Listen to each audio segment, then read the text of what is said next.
자, 마켓나우 이어가도록 하겠습니다. 2부 순서인데, 자, 오늘 뭐 저희가 어제 근로자의 날 주식시장이 휴장을 했기 때문에 쉬었는데 그 사이에 또 많은 일들이 일어났습니다. 자, 일단은 미국 시장에서 미국이 1분기에 역성장을 했습니다. 이러면서 충격을 주는 모습, 미국 주식 또 떨어지는 거 아닌가 이런 생각을 했는데 간밤에나 뭐 그제나 미국에서 빅테크들의 실적이 나왔는데 잘 나왔어요. 메타라든지 그리고 또 다른 빅테크 기업들도 실적이 잘 나오면서 마이크로소프트가 장중에 막 7% 넘게 상승세가 나타나고 이랬죠.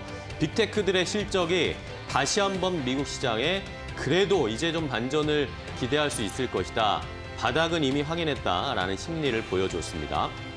자, 여기에다가 또 긍정적이라고 해야 될까요? 조금 전에 중국 상무부에서 미국과의 무역 협상을 가늠하고 있다. 미국 쪽에서 어쨌든 지금 협상을 하자고 연락이 오고 있다라는 식의 코멘트를 했습니다. 네. 그전까지는 지금 중국이 우리는 미국과 대화하지 않는다. 뭐 이런 식의 스탠스였는데 중국도 이제 무역과 협상, 관세와 관련해서 미국과 어느 정도의 타협을 할 입장이 정해진 건지 그런 것들이 또 시장에 약간의 부담을 덜어줄 수 있을 것 같습니다. 네, 이런 부담스러운 요인들이 하나하나 좀 덜어지는 그런 상황으로 가고 있는데 그리고 약간 아쉬운 거는 외국인 수급 부분이 아닐까 싶습니다. 네, 아직도 안 들어오네요. 네, 공매도가 재개된 이후 4월부터 이렇게 쭉 돌이켜보면은 외국인이 셀 코리아를 여전히 외치고 있는 상황인데요.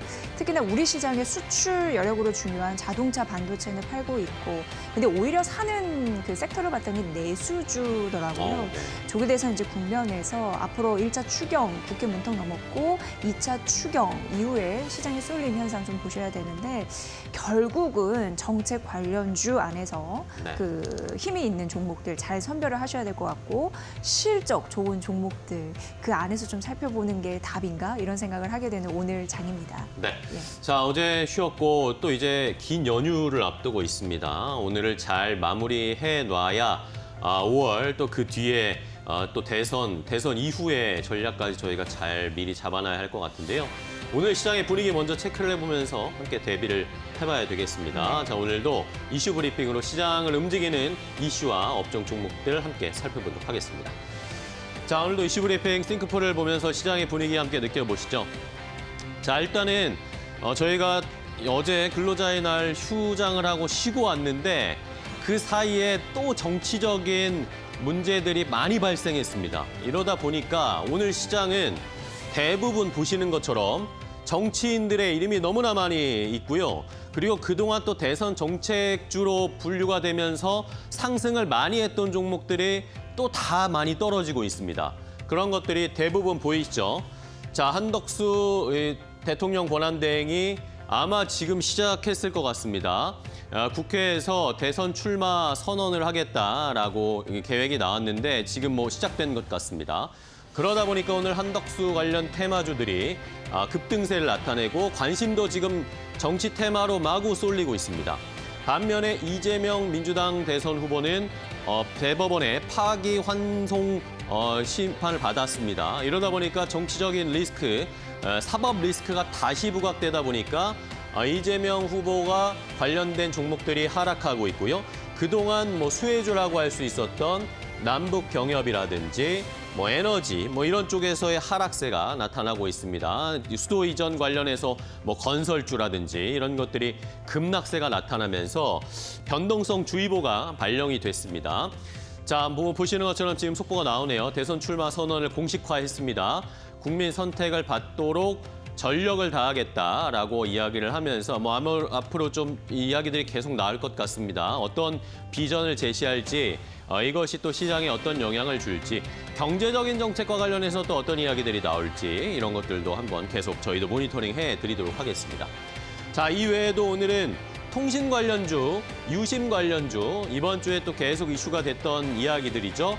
SK텔레콤의 해킹 사건과 관련해서 통신, 유심 관련 종목들이 다시 관심을 받고 있는 상황인데 어제 쉬는 동안에 통신당국에서 SK텔레콤의 신규 가입자를 받지 못하게 하는 조치를 했습니다. 우리가 화요일 날 말씀을 나눠봤지만 SK텔레콤이 지금 이 상황을 이용해서 이탈자를 받기 위해서 아니면 새로운 가입자를 유치하기 위해서 뭐 보조금을 마구 지원해주고 갤럭시 S25를 막 그대로 공짜 폰으로 주고 이런 정책을 쓰고 있다라고 한번 체크를 해봤는데 그걸 일단은 통신당국에서 막았습니다. 그리고 지금 SK텔레콤에서 또 전 가입자 별도 신청 없이 유심보호 서비스를 제공하겠다. 취약층 우선 가입할 수 있도록 조치를 하겠다라고 이야기가 나왔지만 여전히 시장에서는 SK텔레콤에 대한 약간은 비판적인 시선이 있다라는 것은 계속 살펴보셔야 되겠고요. 일단은 통신 유심 관련된 테마는 오늘도 계속해서 관심을 받고 시장에서 움직이고 있는 상황입니다. 자, 이외에도 HBM 반도체에 관련된 종목들도 오늘 그나마 약간 잘 버텨주고 있는데 SK텔레콤이 오늘은 주가가 좀 더 올라가고 있고 삼성전자는 오늘 약한 모습을 보여주고 있습니다. 원전 관련 종목들도 그동안 좀 많이 상승했죠. 그리고 또 역시 체코 원전 수주 이제 확실시된다. 다음 주에 사인할 것이다. 이런 이야기가 나왔습니다. 그러다 보니까 오히려 이슈에 파는 양상이 나타나면서 차익 실현 물량이 좀 나오고 있어요. 관련된 종목들의 주가가 많이 떨어지고 있고 두산에너빌리티가 또 실적 발표했는데 예상치보다는 기대치보다는 조금 낮은 실적이 나왔습니다. 이러다 보니까 두산에너빌리티에 대한 긍정적인 평가들이 그동안 굉장히 많았었는데 관련해서도 오늘 차익 실현 물량이 조금 나타나고 있는 상황입니다. 이외에도 엔터, 화장품 아니면 뭐 카지노 이렇게 해서 관련된 종목들 중국과 관련된 모멘텀 받을 수 있는 엔터라든지 이런 종목들은 오늘 또 좋은 흐름을 나타내고 있습니다. 중국에서 또 한한령 해지와 관련된 기대감을 주는 그런 이슈들이 있었기 때문에 오늘 함께 상승 탄력을 받고 있는 상황입니다. 자, 그럼 이슈를 하나씩 더 체크를 해보도록 하겠습니다. 일단은 첫 번째, 반도체 볼 수밖에 없겠죠. 반도체 관련된 종목들의 방향성, 이걸 어떻게 잡아야 할까? 지금 투자 전략을 어떻게 세워야 할지 뭐 저도 고민되지만 시청자분들, 투자자분들도 많은 고민이 있으실 겁니다. 자, 일단은 뭐 긍정적인 소식은 4월 PC용 D램 가격이 최근에 많이 올라온 상황입니다. 22%나 상승을 했고 USB에 들어가는 범용 낸드 플래시 가격도 11% 정도 상승했답니다. 이것이 뭐 PC용 D램 같은 경우에는 4년 만에 최대폭으로 상승한 가격의 상승세를 보여주고 있는 상황이고 PC용 DDR5 D램, 최신 DDR5 D램 관련해서 많이 가격이 오르고 수요도 많이 늘어나고 있는 상황이다라는 해석들이 나왔습니다. 이것은 아무래도 미국의 이 관세 때문에 미리미리 많이 사놓기 위한 그런 수요가 많았기 때문에 자연스럽게 D램 가격이 올라간 것이다라고 시장이나 전문가들은 평가를 하고 있는 상황이고요. 여기에다가 이제 또 트럼프 대통령이 간밤에 또 100일 자화자찬하는 그런 행사들을 지금 많이 하고 있는 상황인데 여기에서 글로벌 CEO들, 기업 CEO들을 모아놓고 또 투자를 해달라 이런 이야기를 많이 했습니다. 그런데 여기에서 현대차에 대해서는 일단 뭐 현대차는 직접 투자하기로 결정을 했으니까 현대차에게 땡큐라고 이야기를 했고요. 여기에다가 삼성에 관련해서 삼성전자도 지금 관세 때문에 미국에다가 대규모 공장 지을 것이다. 봐라, 현대차, 삼성 이런 기업들이 미국에다가 공장 짓고 투자한다. 너희들은 뭐 하고 있냐라는 식의 뉘앙스로 이야기를 했거든요. 근데 여기에서 삼성전자는 이것과 관련해서 아직 구체적인 계획이나 발표를 한 것이 없습니다. 그런데 트럼프 대통령이 이렇게 얘기를 했기 때문에 시장에서는 진짜 뭔가 투자를 하는 것인가에 대한 관심이 모아지고 있고 삼성전자는 미국의 어떤 입장을 스탠스를 가지고 있는지가 시장에서 많이 관심을 가지고 있는 상황입니다. 자, 여기에다가 젠슨 왕 CEO도 이야기를 했는데 중국의 AI가 미국에 뒤처지지 않는다. 놀라운 속도로 발전을 하고 있다. 그러면서 특별히 화웨이가 놀라운 발전을 하고 있기 때문에 관련해서 저희가 그럼 생각해보면 중국 기업들에 들어가는 칩은 과연 누가 수요를 담당해 줄 것인가 이런 걸 생각을 해봤을 때 반도체 관련된 AI 칩 관련해서 지금 방향성이 굉장히 복잡한 상황입니다. 그래서 저희가 잠시 후에 이데일리 인사이트에서 조금 더 자세하게 반도체 애널리스트와 함께 앞으로의 방향성을 탐색해 보도록 하겠습니다. 일단은 반도체 관련된 종목들의 주가 흐름 좀 체크를 해보도록 하겠습니다.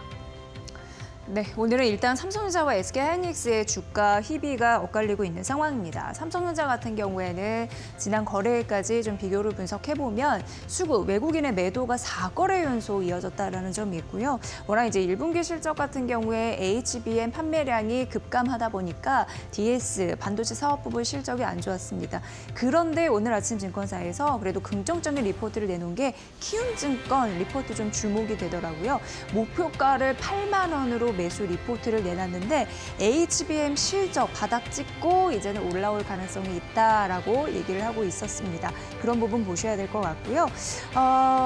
오늘 1% 하락하면서 55,000원 선 밑에서 움직이고 있는데 이 반등의 힘, 여력 앞으로 좀 잘 타진해 보시면 될 것 같습니다. SK하이닉스는 삼성전자보다 잘 가고 있죠. 사실 지난 거래일 외국인과 기관의 동반 매도가 나타난 것은 동일했습니다만 오늘은 반등세가 있습니다. 워낙 1분기 실적 잘 냈고 증권사에서는 2분기 실적 역시 괜찮을 것이다라고 예상을 했는데 이게 관세, 반사 이익이라고 해야 될까요? 트럼프 관세빨 리스크를 좀 잘 흡수하기 위해서 IT 제조 기업들 같은 경우에는 미리 재고를 쌓아놓는 흐름들 그러다 보니까 지난달 같은 경우에 디램과 낸드 이런 부분이 좀 수요가 급증했다라는 부분입니다. 그래서 2분기도 호실적 낼 가능성 높다라고 얘기하고 있습니다. HBM 같은 초고가의 디램뿐만 아니라 이제 범용 디램까지 가격이 상승하면서 긍정적인 패턴이 2분기에도 만들어질 가능성 언급됐으니까 이 부분 참고해 보시면 될 것 같습니다. 자, 그리고 SK하이닉스를 필두로 해서 이수, 펩타시스, 테크위 다 반도체면서도 AI 관련주이잖아요. 그런 교집합 있는 관련주가 오늘은 상승세가 괜찮더라고요. 특히나 이수, 펩타시스가 13% 넘는 급등세를 보여주고 있는 그런 상황이고요. 테크윙도 2.8% 상승, 미래반도체는 대표적인 또 HBM 관련주라고 할 수 있는데 오늘 1.8% 상승하면서 13,420원 선을 기록하고 있다는 점 말씀드리도록 하겠습니다. 오늘 그러니까 반도체 AI 투자 관련한 그런 섹터 안에서 관련주가 상승세 보여주고 있네요. 참고해 보시고요. 두 번째 테마 넘어가 보도록 하겠습니다. 자, 이제 대통령 선거를 한 달여 앞두고 있습니다. 오늘이 5월 2일이니까 6월 3일까지 이제 한 달 정도가 남은 상황인데 자, 안개 속입니다. 더 극심한 변동성이 생겼고 더 정치적 혼란이 가중되고 있는 상황입니다. 자, 대선 출마를 선언했습니다. 지금 속보도 계속 나가고 있지만 국회에서 지금 한덕수 전 국무총리가 대선 출마 선언을 했습니다. 그러면서 여러 가지 이야기를 하고 있는데 오늘 국회에서 출마를 선언을 하고 경제 대통령이다, 미국과의 무역 협상 잘할 수 있다라는 식으로 지금 한덕수 전 국무총리가 이야기를 하고 있는 상황입니다. 갑작스럽다고 해야 되나? 시장에서 어쨌든 계속 이야기가 나왔잖아. 한덕수 출마론 이야기들이 나왔기 때문에 어느 정도는 예상은 하고는 있었는데 오늘 관련해서 주가가 극심하게 변동성을 나타내면서 다시 한덕수 관련 테마주가 상승세를 나타내고 있고요. 여기에다가 어제 또 이재명 민주당 후보 같은 경우에는 공직선거법 위반 혐의로 재판에 넘겨졌었어 2심에서는 무죄가 선고가 됐는데 이것이 이제 대법원에서는 유죄 취지의 파기환송 결정이 결정이 됐기 때문에 다시 고등법원에 가서 재판을 해야 됩니다. 이런 상황이기 때문에 대통령 선거 전에 재판이 이루어질지 아니면 대통령 선거 후에 또 이것이 어떤 흐름으로 이어가게 될지 변동성이 커지고 불확실성이 높아졌습니다. 이러다 보니까 극명하게 한덕수 관련 테마주, 이재명 관련 테마주가 정반대의 움직임을 현재는 나타나고 있고요. 그동안 또 이재명 후보 같은 경우에는 대선 정책들을 굉장히 많이 내놨기 때문에 여러 테마와 여러 업종에 걸쳐서 대선 테마가 형성이 됐습니다. 그런데 지금 이것들이 일제히 좀 하락세를 나타내고 있기 때문에 과연 이것이 연속성을 가질 수 있을지 아니면은 정치적인 결정 때문에 주가가 더 하락하게 될지 이런 것들을 살펴봐야 할 수밖에 없는 상황인데 여전히 정치 테마주들은 불안정한 상황이니까요. 투자에 유의를 하셔야 할 것 같고요. 자, 여기에다 국민의힘 같은 경우에는 이제 이번 주말에 전당대회 최종 후보를 선출합니다. 지금 김문수 후보와 한동훈 후보가 최종 2인으로 남아있는데 최종 후보 한 명이 결정될 것이고요.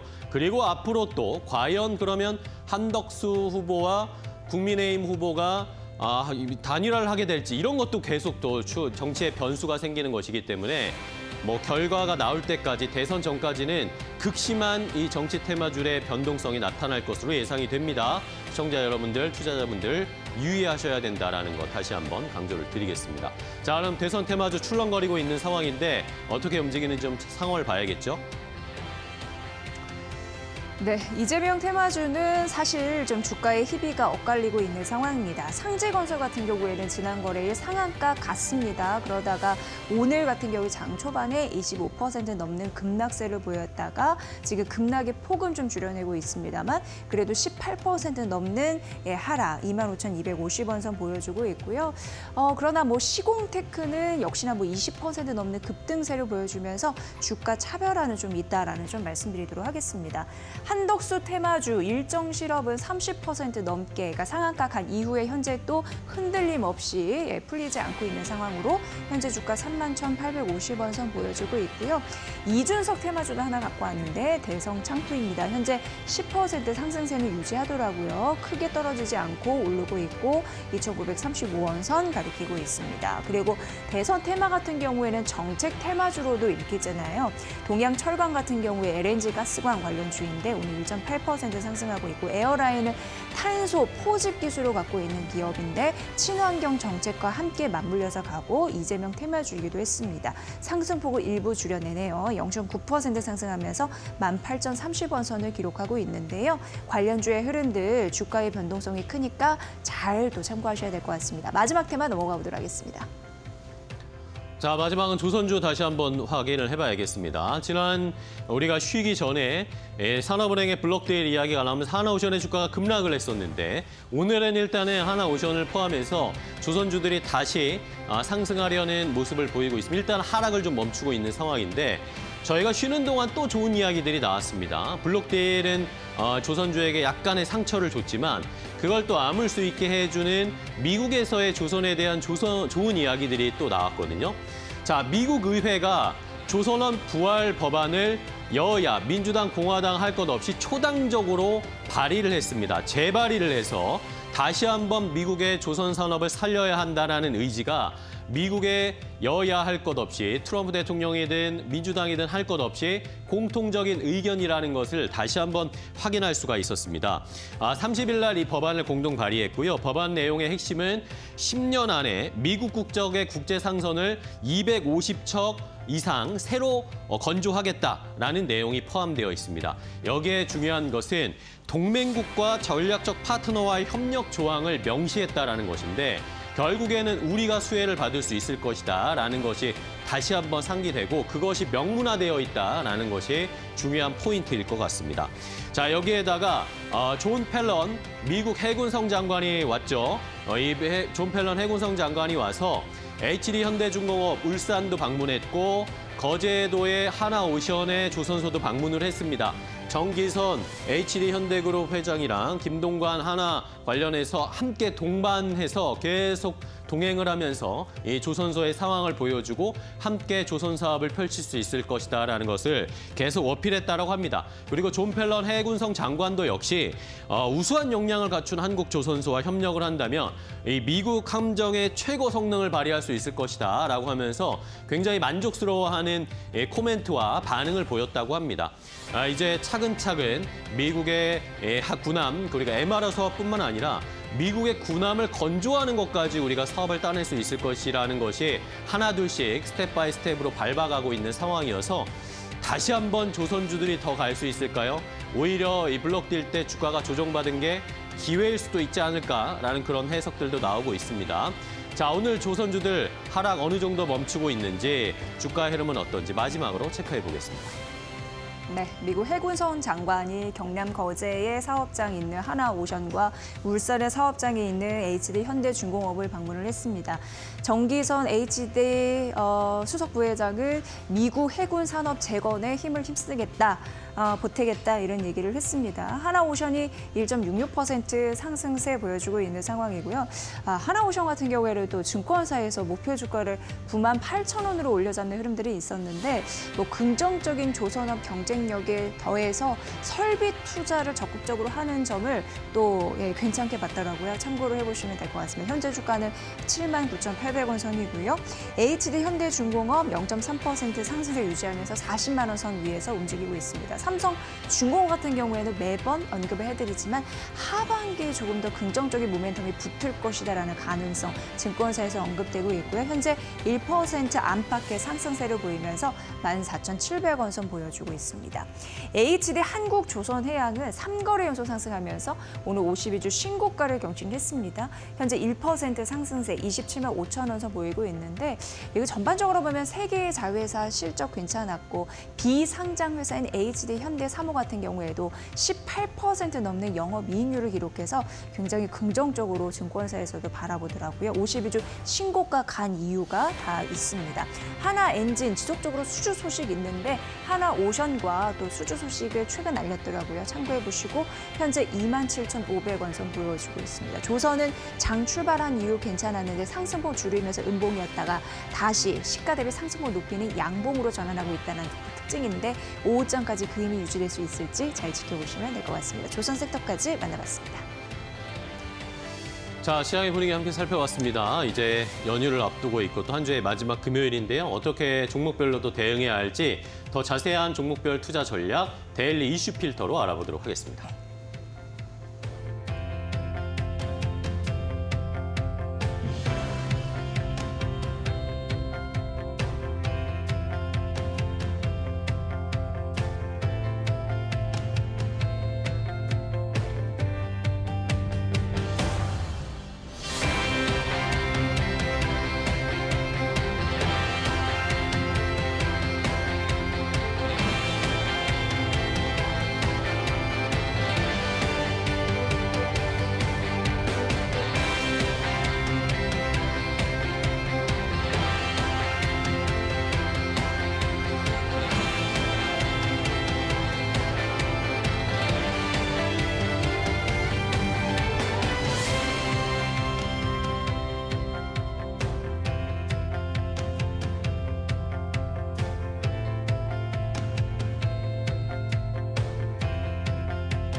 데일리 이슈 필터 시간으로 이어가 보겠습니다. 오늘도 여러분들이 시장에 대해 갖고 있는 궁금증 함께 해답을 모색하는 시간으로 진행을 해볼 텐데요.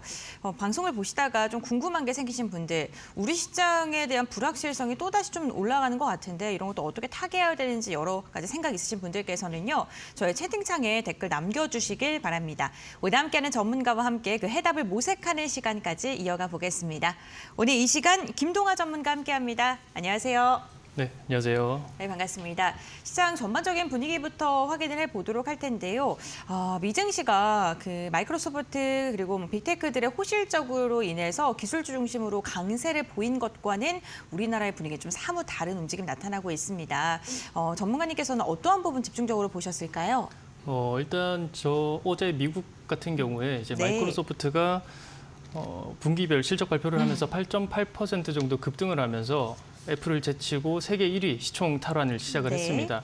이렇게 되면서 아무래도 국내 증시 시작 전에 반도체 관련주라든지 이쪽으로 수급이 좀 쏠리지 않을까라는 생각을 하시는 분들도 많으셨을 텐데 생각보다는 그렇게 강하게 움직이는 모습은 아니고 아무래도 저번 주 이슈가 좀 있었던 부분들 특히나 이제 대선 관련해서 관련 종목들이 일단은 1차적으로 움직이고 있는 이런 모습을 보이고 있는 중입니다. 네, 그렇군요. 미국 증시랑 완전 다른 움직임이 국내 증시에 나타나고 있는데 그럼에도 불구하고 양시장이 개장했을 때는 일제히 하락으로 출발했다가 다시금 좀 상승으로 돌아서는 움직임 나타나고 있습니다. 다만 유가증권 시장에서 외국인의 이탈은 좀 지속되고 있는 상황인데 역시나 정치적 불확실성 때문일까요? 네, 아무래도 네. 아직까지 국정이 사실 원활하진 않지 않습니까? 그렇기 때문에 그 부분이 가장 큰 부분인 것 같고요. 그리고 아무래도 지금 조금 잦아들었다고 하긴 하더라도 트럼프발 관세 전쟁이 아직까지는 좀 영향이 있기 때문에 아무래도 이제 6월 3일에 대선 이후에 외국인 수급이 좀 들어오더라도 들어오지 않을까 그런 생각을 하고 있습니다. 네, 알겠습니다. 아직까지는 좀 한 걸음 떨어져서 시장을 봐야 한다라고 이야기를 해주셨습니다. 그렇다면 이제는 전문가님께서 주목하고 계시는 이슈에 대한 이야기를 나눠봐야 될 텐데요. 사실 오늘 우리 시장 정치 테마주가 시장을 흔들고 있다 해도 과언이 아닙니다. 지금 한덕수 전 국무총리가 권한대행이 계속해서 이야기를 하고 있습니다. 대선 출마 선언을 공식적으로 하면서 뭐 여러 가지 내가 대선 출마를 해서 대통령이 된다면 어떤 것을 하겠다라는 이야기, 공약들을 내걸고 있는 상황인데요. 지금 어떤 부분 집중적으로 보고 계실까요? 일단 아무래도 가장 이슈긴 하죠. 네. 네, 그러고 나서 또 반대로 이제 야당의 대표 이재명 대표가 이제 그 유죄 취지, 파기환송, 파기환송을 받았기 때문에 아무래도 이제 한덕수 관련주가 좀 많이 움직이는 모습인데 특히나 오늘 같은 경우에는 일정실업이라는 종목이 상한가를 움직이면서 특히나 이 종목이 자동차 관련 종목이거든요. 특히 미국에서 또 얼마 전에 트럼프 대통령이 정의선 회장을 언급을 하면서 현대차 관련해서 관세 부분도 좀 말이 나왔기 때문에 이 자동차 관련주 쪽도 저는 앞으로 좀 괜찮다라고 생각을 하고 있습니다. 네, 그렇군요. 지금 그러면은 어쨌든 사실 테마를 한번 엮이게 되면 그게 그 기업 자체가 뭐가 있다고 하더라도 좀 조정을 받을 수 있는데 자동차 관련 기업에 대해서는 좀 긍정적으로 평가를 해주셨습니다. 이어서 두 번째 섹터 이야기 나눠보도록 하겠습니다. SK텔레콤의 유심 관련된 이슈가 좀 쉽게 사그라들지 않는 모습입니다. 오늘 두 번째 테마로도 해킹 사태를 좀 꼽아주셨는데 이슈 한번 정리해 볼까요? 네, 아무래도 이 SK텔레콤 해킹 관련하면 네. 보안이 가장 걱정이 되시는 분들이 많을 거잖아요. 네, 그렇기 때문에 관련주들에서 특히나 이제 보안 관련주들을 좀 언급을 하고 싶은데 일단 그 전에 SK텔레콤이 유심 해킹을 당하면서 특히나 이제 기존에 있던 고객들이 대거 이탈을 하고 있고 특히나 국가적으로도 이제 신규 모집을 중단해라. 맞습니다. 네, 이런 행정 명령이 떨어졌기 때문에 그 관련해서 이제 반대주들 있죠. 네. 그러면 KT나 뭐 LG 같은 네네 거요? 맞습니다. 네, LG 네. 헬로비전이나 뭐 KT라든지 네. 이런 종목들이 이제 반대 수혜를 입을 수 있는 그런 종목들이 되고 있습니다.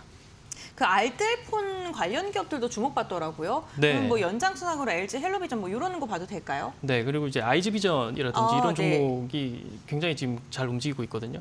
IG비전을 필두로 해서 지금 뭐 젠백스라든지 죄송합니다. 네. 유비벨록스라든지 유비벨록스요, 네. 그리고 조금 더 보안 관련주로 조금 더 뻗쳐나가 본다면 더즌이라는 종목이 있거든요. 네, 이런 종목들까지 보시면 아무래도 좀 괜찮지 않을까 싶습니다.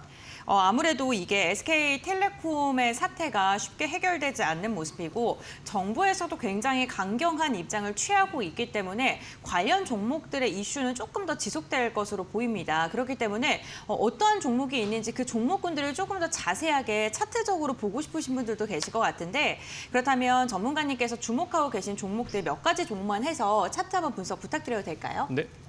가장 먼저 좀 많이 언급해 주셨던 아이즈비전? 네. 그거 한번 볼게요. 자, 지금 IG비전이 네. 최근에 이제 정부가 SK텔레콤 그 유심 부족 해소시까지 신규 가입 중단해라라는 이제 주말에 그런 내용들이 나오면서 오늘 강하게 또 한번 이제 움직이는 상한가를 한번 터치를 하고 위에 이제 윗꼬리를 달고 빠지고 있는 모습인데 이 종목 같은 경우에 최근에 이제 그 사태가 벌어지면서 거래대금을 동반한 상승이 한번 나왔지 않습니까? 네. 네, 저번 주 금요일, 월요일 이렇게 그러네요. 좀 강하게 움직였기 때문에 어쨌든 간에 이렇게 움직였다라는 것 자체가 시장에 그리고 이 종목에 대금, 돈이 들어왔다라는 걸 의미할 수 있는 거고 이 돈이 들어왔으면 사실상 뭐 쉽게 빠져나가기는 좀 어려운 부분입니다. 그렇기 때문에 한번 움직였다가 지금 눌림 이후에 다시 재차 상승이 나오고 전 고점에 지금 맞고 떨어지고 있는 모습인데 좀 전에 말씀하셨다시피 이 사태가 단발적으로 끝나진 않을 거란 말이죠. 네. 그렇기 때문에 추가적으로 또 좀 집중해서 보신다면 개인 투자자분들께서는 수익 실현할 수 있을 만한 구간은 충분히 나올 수 있다. 저는 이렇게 개인적으로 생각하고 있습니다. 유비벨록스는 어떻게 보세요? 네. 네. 유비벨록스 같은 경우에는 보안 관련돼서 언급을 해주셨는데 네네. 유비벨록스 같은 경우도 사실 뭐 좀 일맥상통한 부분이긴 합니다. 네. 좀 전에 말씀드렸었던 이 아이즈 비전보다는 사실 강한 모습은 아니라고 할 수 있어요. 네. 강한 모습은 아니지만 마찬가지로 한 섹터로 묶여서 움직이기 때문에 한 섹터로 움직이는 종목들이 한 종목이 좀 움직여준다면 추가적으로 따라서 움직이는 경향이 있지 않습니까? 테마주라는 게. 그렇기 때문에 유비벨록스 같은 경우도 지금 한 차례 상승 이후에 조정 구간에서의 지금 긍정적인 조정을 받고 있다라고 생각을 하고 있습니다. 아직 장 시작한 지 10시 30분, 1시간 반 정도 지났는데 벌써 거래 대금이 대략 한 830억 정도, 대략 한 1,000억 가까이 터지고 있는 이런 모습이기 때문에 확실하게 이 유비벨록스도 시장에서 돈은 크게 빨아들이고 있다. 이렇게 보는 게 좀 괜찮을 것 같습니다. 네, 그 알뜰폰 관련해서 사업을 좀 이어가고 있는 LG 헬로비전에 대해서도 좀 궁금하신 분들 있으실 것 같은데 오늘 장에 한 8%가량 상승하고 있는 모습이거든요. 이 부분은 어떻게 보세요? 네, LG 헬로비전 같은 경우도 좀 전에 말씀드렸었던 이슈랑은 똑같이 움직이는 네. 모습이고 전체적으로 지금 봤었던 이 세 가지 종목이 지금 보면 다 윗꼬리를 좀 강하게 달고 있는 모습이지 않습니까? 그러네요. 네, 이렇기 때문에 아무래도 시장에서 이슈가 지속될 수 있다고는 하더라도 시장을 이끌고 갈 수 있는 테마는 될 수가 없다. 그렇기 때문에 단발적으로 접근을 하시는 게 나을 것 같습니다. 알겠습니다. SK텔레콤 유심 해킹 사태와 관련해서는 시세를 뭐 길게 가져가는 것보다는 단발성 섹터로 그칠 가능성이 크다라고 이야기해 주셨고요. 지금 차트 세 종목을 보면서 공통적인 게 윗꼬리를 굉장히 길게 달고 그리고 변동성이 극심하다는 겁니다. 이 부분 염두하셔서 투자 포인트 세우셔야 될 것 같고요. 저희가 세 번째로 짚어볼 테마는 비만 치료제입니다. 비만 치료제 관련 기업들이 수요일장에 일부 종목을 중심으로 강하게 움직이는 모습이 나타났었는데요. 오늘도 또 몇몇 종목군들은 시세가 괜찮은 것 같습니다. 어떠한 부분 주목하고 계실까요? 네, 이 비만 치료제가 네. 최근에는 이제 뭐 위고비라고 해서 주사 맞는 걸로 많이 맞습니다. 나왔지 않습니까? 네. 근데 이제 주사에서 먹는 경구용 치료제로 좀 더 발전을 할 수 있는 그런 내용으로 관련주들이 상승이 나오고 있는데 그 중에서 제가 일단 우선적으로 볼 수 있는 종목이 인벤티지랩이라는 종목을 인벤티지랩이요? 가져왔거든요. 네. 네. 이 종목이 사실 오늘 최근에부터 움직였던 게 아니라 네. 4월 중순부터 이제 거래 대금을 동반하면서 움직였기 때문에 계속해서 시장에서 이슈를 받고 있는 모습이고 오늘 약간 윗꼬리를 달면서 조정을 보이고 있는 모습을 좀 보이고 있습니다만 앞으로 기대가 좀 더 있을 만한 그런 종목이라고 생각을 해서 저는 조금 눌림목을 노려보시면 좀 더 괜찮은 수익률을 볼 수 있지 않을까 이렇게 생각을 하고 있습니다. 알겠습니다. 첫 번째 종목으로는 인벤티지랩이었고 두 번째 D&D 파마텍도 한번 들어볼까요? 네. 네, D&D 파마텍 같은 경우도 사실 뭐 이슈는 똑같은 모습인 거죠. 네. 오늘 이렇게 봤을 때 D&D 파마텍은 사실 다른 종목들에 비해서 신규 상장된 종목이라고 좀 볼 수 있습니다. 네, 그렇기 때문에 그렇게 뭐 차트적으로 접근하기보다는 신규 상장주들이 대부분 이제 강하게 시세를 뿜어주고 있는 이런 시장이 또 형성이 될 때가 있거든요. 지금 뭐 차트 움직임으로 봤을 때는 좀 그런 움직임으로 보인다. 하지만 오늘 같은 경우도 시가를 고가 형태로 만들어 놓고 밑으로 쭉 빠지고 있는 모습이기 때문에 선도주, 그러니까 좀 전에 말씀드렸었던 인벤티지랩이라든지 뭐 블루엠텍, 펩트론 이런 종목들의 움직임을 좀 보면서 추가적으로 대응을 하는 게 맞다라고 생각을 하고 있습니다. 그럼 블루엠텍도 혹시 봐주실 수 있어요? 어쨌든 블루엠텍과 펩트론을 좀 대장주로 찝어주셨으니까요. 네네. 네.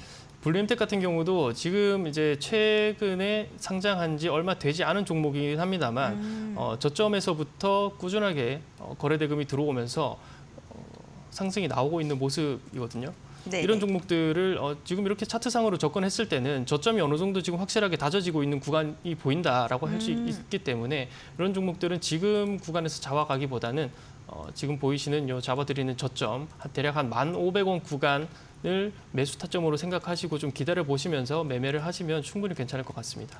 알겠습니다. 블루엠텍까지 이야기 들어봤고요. 제가 비만 치료제 관련 기업 중에 조금 관심 있게 보는 종목이 있어서 하나 네. 여쭤볼 텐데 그 한미약품은 좀 어때요?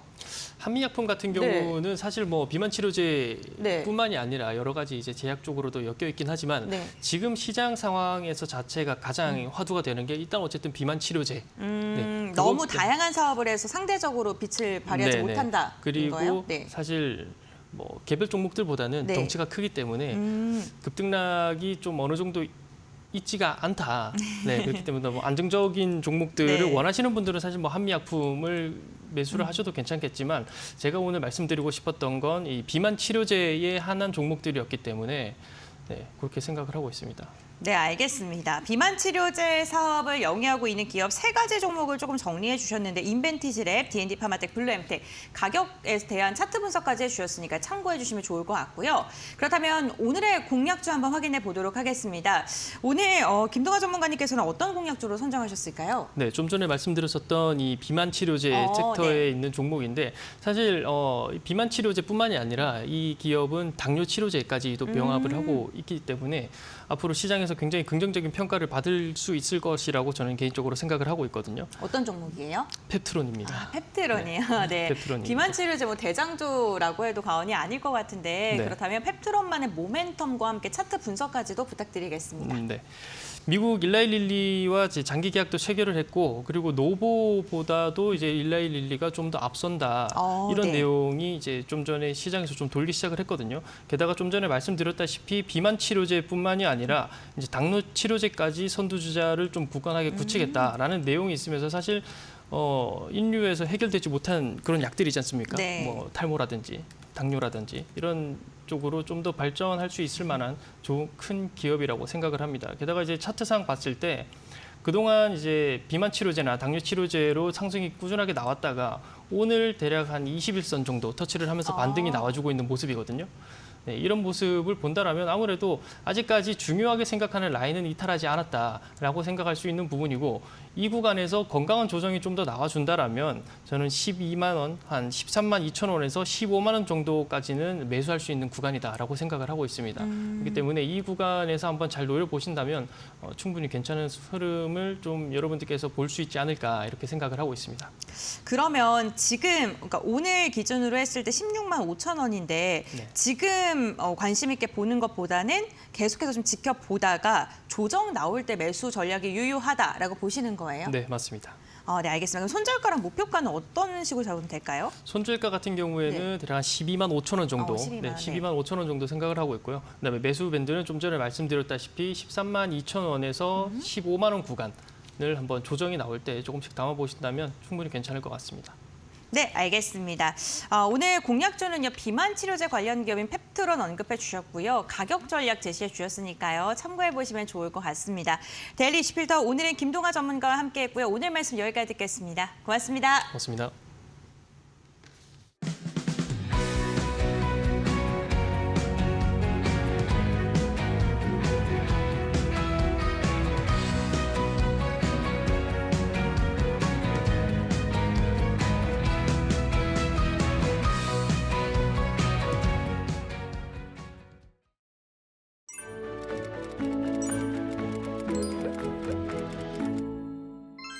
요새 TV에서 그리고 신문에서 관세 이야기 많이 듣고 계시죠?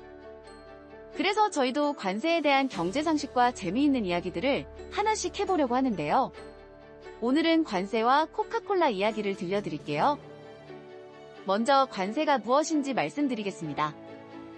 관세는 국가 간의 물건이 이동할 때 부과되는 세금인데요.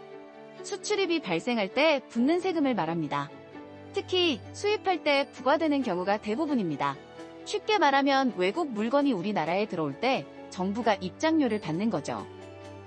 그렇다면 이런 입장료, 즉 관세를 받는 이유는 무엇일까요?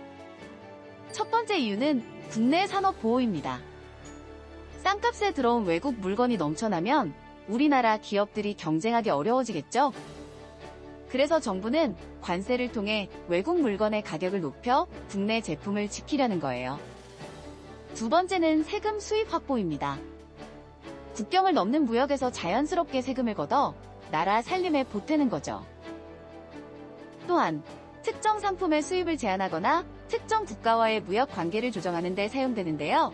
예를 들어 미국에서는 설탕과 같은 특정 품목에 높은 관세를 부과해서 국내 생산자들이 경쟁력을 유지할 수 있도록 했습니다. 이제 관세와 코카콜라 이야기를 해드릴게요.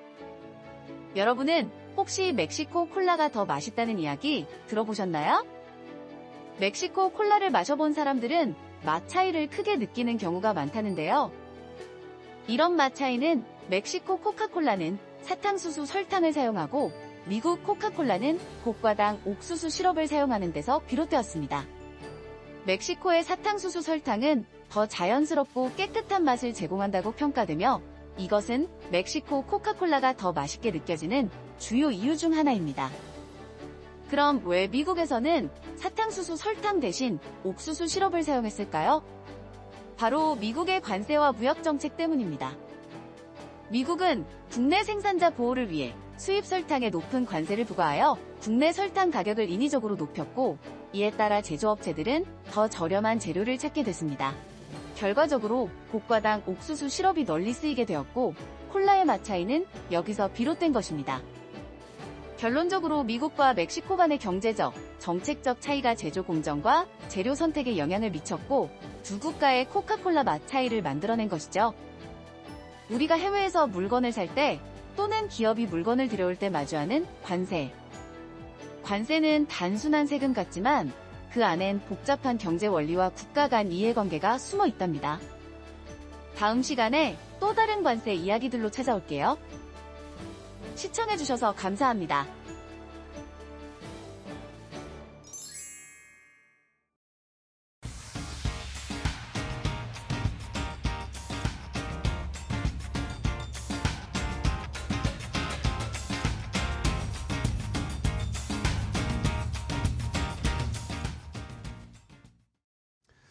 자, 마켓나우 2부와 함께하고 계십니다. 우리 시장은 일단은 코스피도 상승 전환하고 있습니다. 삼성전자는 1% 정도 하락을 하고 있는데 SK하이닉스가 좀 힘을 내면서 2.37% 상승 탄력이 조금씩 높아지고 있고요. 코스닥은 조금 더 좋네요. 시총 상위 종목들이 상승 탄력이 많이 나오면서 0.7%대 상승세를 보이고 있습니다. 한 주의 마지막 금요일인데 뒤로 갈수록 조금씩 더 힘을 내는 거는 그래도 긍정적인 모습인 것 같습니다. 자, 그리고 중국 쪽은 오늘 휴장입니다. 노동절 연휴이기 때문에 중국 시장은 다음 주 초까지 휴장인 상태로 개장하지 않는 상황이고요. 미국 시장이 간밤에 나스닥이 굉장히 좋았잖아요. 그러다 보니까 우리는 그 힘을 많이 못 받는데 일본 증시 같은 경우에는 그런 힘을 그대로 받고 있습니다. 니케이 지수가 0.8% 넘게 상승 탄력을 나타내면서 좋은 흐름을 나타내고 있고 반면에 우리 시장은 이 원달러 환율이 또 급등하면서 1,435원대까지 올라오는 그런 양상. 아무래도 정치적인 불확실성, 전반적인 이 혼란한 상황이 또다시 부각이 되고 있기 때문에 시장에 약간의 부담은 주고 있는 상황입니다. 코스피는 지금 또 약보합권으로 약간 전환한 상황이고요. 자, 그러면 이제 시장에서 조금 더 깊이 들어가서 투자 전략을 알아보겠습니다. 반도체를 좀 봐야 될 것 같아요. 지난주에 이번 주도 그렇고요. SK하이닉스 실적도 나오고 삼성전자 확정 실적도 확인을 했고 이렇게 실적은 봤는데 실적은 생각보다 잘 나왔습니다. 그런데 주가는 못 가고 있어요. 왜 이러는 건지 정말 이 트럼프의 관세 영향 때문에 부담을 받는 건지 이런 것들을 극복하기 위해선 어떤 사인들이 나와야 하는 건지 더 자세하게 분석하고 투자 방향을 알아보도록 하겠습니다. 자, 그래서 오늘은 이분 모셨습니다. 유한타증권의 백기련 연구원과 함께 더 자세하게 이야기 나눠보겠습니다. 안녕하세요. 반갑습니다. 안녕하세요. 네. 자, 우리 시장이 잘 가려면 반도체가 잘 가야 되는데 참 못 갑니다. 삼성전자, SK하이닉스가 최근에 부진하고 주가가 잘 못 가고 아까도 말씀드렸지만 실적은 1분기가 잘 나왔는데 주가는 못 가고 있고 2분기에도 실적 어느 정도는 선망할 거라고 하는데도 주가는 앞으로 좀 시간이 걸릴 거다. 이런 식으로 해석들이 많이 나오더라고요. 네. 연구원님은 요즘 최근에 반도체 업황 어떻게 보고 계세요? 네, 일단 저희 기본적으로 사실 반도체 업종 자체가 관세에 대한 부담을 계속 받고 네네. 있는 것 같습니다. 일단 뭐 최근이 이제 실적 시즌이었기 때문에 네. 실적으로 놓고 봤을 때는 관세를 대비한 고객들의 이제 재고 빌드업 이런 수요가 나오면서 1분기 반도체 부품 업체들 특히나 네네. 되게 실적 좋았고요. 2분기에도 이제 하반기 관세를 대비한 고객들의 수요가 계속 이어지고 있기 때문에 네네. 2분기 회사들의 가이던스 사실 나쁘지가 않습니다. 그러니까요. 예, 근데 그럼에도 불구하고 올해 하반기를 봤을 때 이 전망의 세트 수요가 조금 더 관세에 영향받아서 둔화될 수 있다. 그리고 부품 업체도 자연스럽게 좀 수익성이 이제 악화될 수 있는 포인트들이 좀 얘기가 된다라고 하면서 이 방향성을 놓고 봤을 때는 좀 하반기가 부담스럽다라는 의견이 약간 지배적인 것 같습니다. 그렇군요. 자, 결국에는 1, 2분기 상반기에는 실적이 어느 정도 선방을 할 때는 그게 다 이제 미리 흔한 말로 땡겨서 사야 하는 그런 수요들 때문에 실적이 1, 2분기에는 잘 나올 거다라고 예상을 하는데 하반기까지 그게 이어질까에 대해서는 의문 부호가 있는 상황이네요. 그러면은 어쨌든 저희가 어제 쉬기 전에 삼성전자 확정 실적이 나왔잖아요. 그걸 보니까 저는 약간 걱정이 됐던 게 어쨌든 반도체 부분의 영업이익이 계속 좀 뭐 실적이 영업이익이 예상치보다는 1분기가 잘 나오긴 네. 했잖아요. 근데 추세를 보면 작년부터 지금 반도체 부분 영업이 계속 줄고 있다는 말입니다. 이거는 괜찮은 건지 어떻게 이게 약간 경고성 사인이 아닌지도 약간 궁금해요. 예, 일단 저희가 삼성전자의 반도체를 놓고 봤을 때는 네. 두 가지 부분으로 나눌 수가 있죠. 네. 메모리하고 비메모리 이렇게 영역으로 네네. 나눠봐야 되는데요. 일단 메모리 같은 경우는 작년에 보면 전년보다는 개선이 됐죠. 그냥 네네. 업황이 전반적으로 올라왔고 올해를 놓고 봤을 때는 여기서 상반기만 놓고 전년 동기랑 비교해보면 뭐 이런 방금 저희가 얘기했던 관세 이런 네네. 대비 효과 때문에 좋습니다. 근데 사실 이 하반기를 두고 봤을 때는 그 메모리의 영업이익이 여기서 유의미하게 올라갈 수 있는가에 대해서는 전 여전히 좀 보수적으로 접근을 하고 있고요. 네. 저희가 좀 더 이 회사를 바텀업으로 봤을 때는 이제 과거 이 메모리 호황 사이클과 좀 다르게 이 기술력 관점에서 조금 더 체크해봐야 될 부분들이 좀 있다라고 좀 보고 있어요. 뭐 예를 들면 네. 경쟁사 대비해서 디램의 차세대 노드를 좀 준비하는 과정, 이 기술력 관점에서 조금 불편한 부분들이 한두 가지씩 확인이 되고 있다라는 부분이 있고요. 그래서 기본적으로 저희가 이제 올해 하반기나 내년 삼성전자의 빚 출하량 아니면 회사의 디램 점유율 이런 거를 놓고 봤을 때 이 컨벤셔널 디램에 대해서는 좀 보수적으로 저희는 접근을 하고 있다라고 이제 메모리 일부분을 좀 네. 정리해 볼 수 있을 것 같고요. HBM 얘기 많이 하잖아요. 네네, 그래서 그렇죠. HBM도 좀 같이 말씀을 드려보면 사실 작년 하반기 이렇게 놓고 봤을 때 삼성전자 HBM은 그래도 같이 부분적으로 성장을 해왔습니다. 네네네. 근데 이제 아무래도 중화향 쪽으로 나가고 있었던 쪽으로? HBM에 나가고 있었던 게 좀 있어서 근데 또 올해 수출 규제가 됐잖아요. 네네. 그래서 그런 부분들에 좀 공급 빚이 많이 축소가 되면서 1분기는 사실 그 영향을 많이 받았거든요. 그래서 그로 인해서 이 회사에 놓고 봤을 때는 HBM 쪽은 아직 사업의 안정화가 좀 필요한 구간이다라고 메모리를 볼 수 있을 것 같습니다. 네. 자, 그러면은 HBM 말씀하셨으니까 HBM 지금 뭐 3E 같은 경우에는 고객사에 샘플을 공급했다. 뭐 그런 뉴스 얼마 전에 나왔더라고요. 그게 엔비디아인지 아니면 네. 알 수는 없지만 그런 식으로 얘기를 했고 결국에 지금 HBM3E에서 뭔가 퀄 테스트 결과가 나와야 또 작년부터 계속 이야기했지만 그게 네. 나와야 되는 거고 또 내부적으로 이야기 들으면 더 한 단계 앞서서 HBM4로 바로 가야 된다. 네. 그래야 어쨌든 이걸 극복할 수 있다. 이런 식의 평가들이 나오던데 이거는 정말 올해 가능할 거라고 보시는지도 궁금해요. 일단 뭐 결론부터 사실 말씀드리면 올해 HBM4의 뭐 안정화나 아니면 사업화에 대한 가시성이 단기에 확인이 될지는 잘 모르겠습니다. 네. 조금 보수적으로 좀 접근을 하고 있고요. 저희가 뭐 사실 삼성을 포함한 다른 메모리 공급 업체들이 네. HBM4에 대해서는 올해 퀄을 준비를 해서 일부 샘플을 좀 내보내는 것뿐이지 실질적으로 매출의 시작이 되는 부분들 본격적으로 그쵸, 나오는 네. 거는 이제 내년이라고 봐주시면 되고 아무래도 여전히 이제 HBM4에서도 이제 경쟁사 국내 SK사의 그 경쟁력이 훨씬 더 앞서고 있죠, 앞서고 네. 있는 부분이 유지가 될 것으로 저희는 좀 추정을 하고 있습니다. 네. 자, 어쨌든 뭐 이거는 저희가 뭐 계속 기다려 볼 수밖에 없는 상황입니다. 뭐 작년에 투자자분들도 HBM3 삼성 퀄테스트 매번 뭐 양치기 소년처럼 저희가 약간 실망하고 기대하고 실망하고 이게 반복이 되는 상황이어서 올해도 그런 것들은 어느 정도 투자자분들도 내성은 좀 쌓여 있으신 것 같아요. 자, 파운드리 쪽도 좀 봐야 되는데 실적을 1분기 확정 실적을 보니까 어쨌든 뭐 스마트폰 쪽에서 거의 영업이익 매출이 많이 나왔고 파운드리나 시스템 LSI 쪽은 문제가 있었던 거 아닌가, 이쪽에서 또 영업이익 많이 까먹은 거 아닌가 그런 의견들도 있던데 이것도 뭐 중국 쪽의 수출 통제 이런 영향 때문인 거라고 봐야 되나요? 예, 저희가 일단 수치적으로 이 삼성전자의 반도체 부분이 네. 1분기 영업이익이 합산으로 1.1조 원이 나왔거든요. 네네. 그 중에서 이제 메모리가 기여한 게 한 3조 원 후반대 정도 돼요. 그러면 실질적으로 파운드리가 나머지 부분에서 좀 까먹었다고 그쵸, 네. 볼 수 있는 거잖아요. 그게 한 2조 중후반대 정도가 저희 되지 네. 않을까 싶고요. 사실 가동률 관점으로 봤을 때도 뭐 여전히 삼성 파운드리 쪽 전방을 보면 비수기이기 때문에 네네. 가동률도 좀 좋지는 않았고요. 근데 이제 작년 한 하반기부터 계속 되어 오던 사업 효율화, 그러니까 내부의 이런 캐펙스 이런 부분들 줄이면서 일회성으로 발생하는 비용들이 1분기에도 좀 나왔던 것 같아요.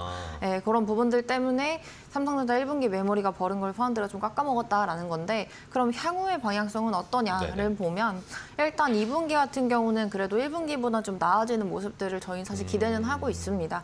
두 가지 이유가 있는데요. 일단 첫 번째로는 작년 4분기와 1분기에 누적으로 이 사업 효율화 비용을 이미 많이 처리를 했거든요. 그래서 2분기는 이런 부분 조금 줄어든다라는 네네. 게 있고 두 번째로는 아직 확정은 아니지만 그래도 엑시노스 그 모바일 AP 칩 있잖아요. 그게 이제 올해 하반기 폴더블 라인에 좀 일부 저가적으로 들어갈 수 있는 가능성이 좀 열려 있어서 그런 게 이제 전반적인 파운드리 LSI 이런 합친 부분에 좀 수익성이나 이런 부분들 개선을 좀 만들어주지 않을까라고 기대를 하고 있어요. 근데 그렇다고 해서 올해 3분기, 4분기에 이 비메모리 부분이 뭐 다시 흑자로 빨리 전환을 하냐 이렇게까지는 아닌 것 그렇진 같고 않겠죠. 네. 가동률 개선이 좀 점진적으로 진행은 되지 않을까 이렇게 좀 보고 있습니다. 네. 자, 어쨌든 뭐 이쪽에서의 적자 폭도 줄고는 있으니까 뭐 수율을 좀 개선되고 있다, 뭐 그런 내부의 이야기들도 좀 나오고는 있더라고요. 그래서 앞으로 추이 파운드리 쪽에서도 어느 정도 좀 선방해 줄 수 있을지, 이 적자가 줄어드는 것만 해도 일단은 좀 삼성전자에 네. 기여를 해줄 수 있는 거니까 수율이 개선됐다라는 것만으로도 또 시장에 모멘텀을 줄 수 있으니까 한번 지켜보도록 하겠습니다. 자, 그러면은 어쨌든 그러면 약간 주가 얘기로 좀 가볼게요. 삼성전자 지금 뭐 55,000원에서 뭐 요지부동 움직이지는 않습니다.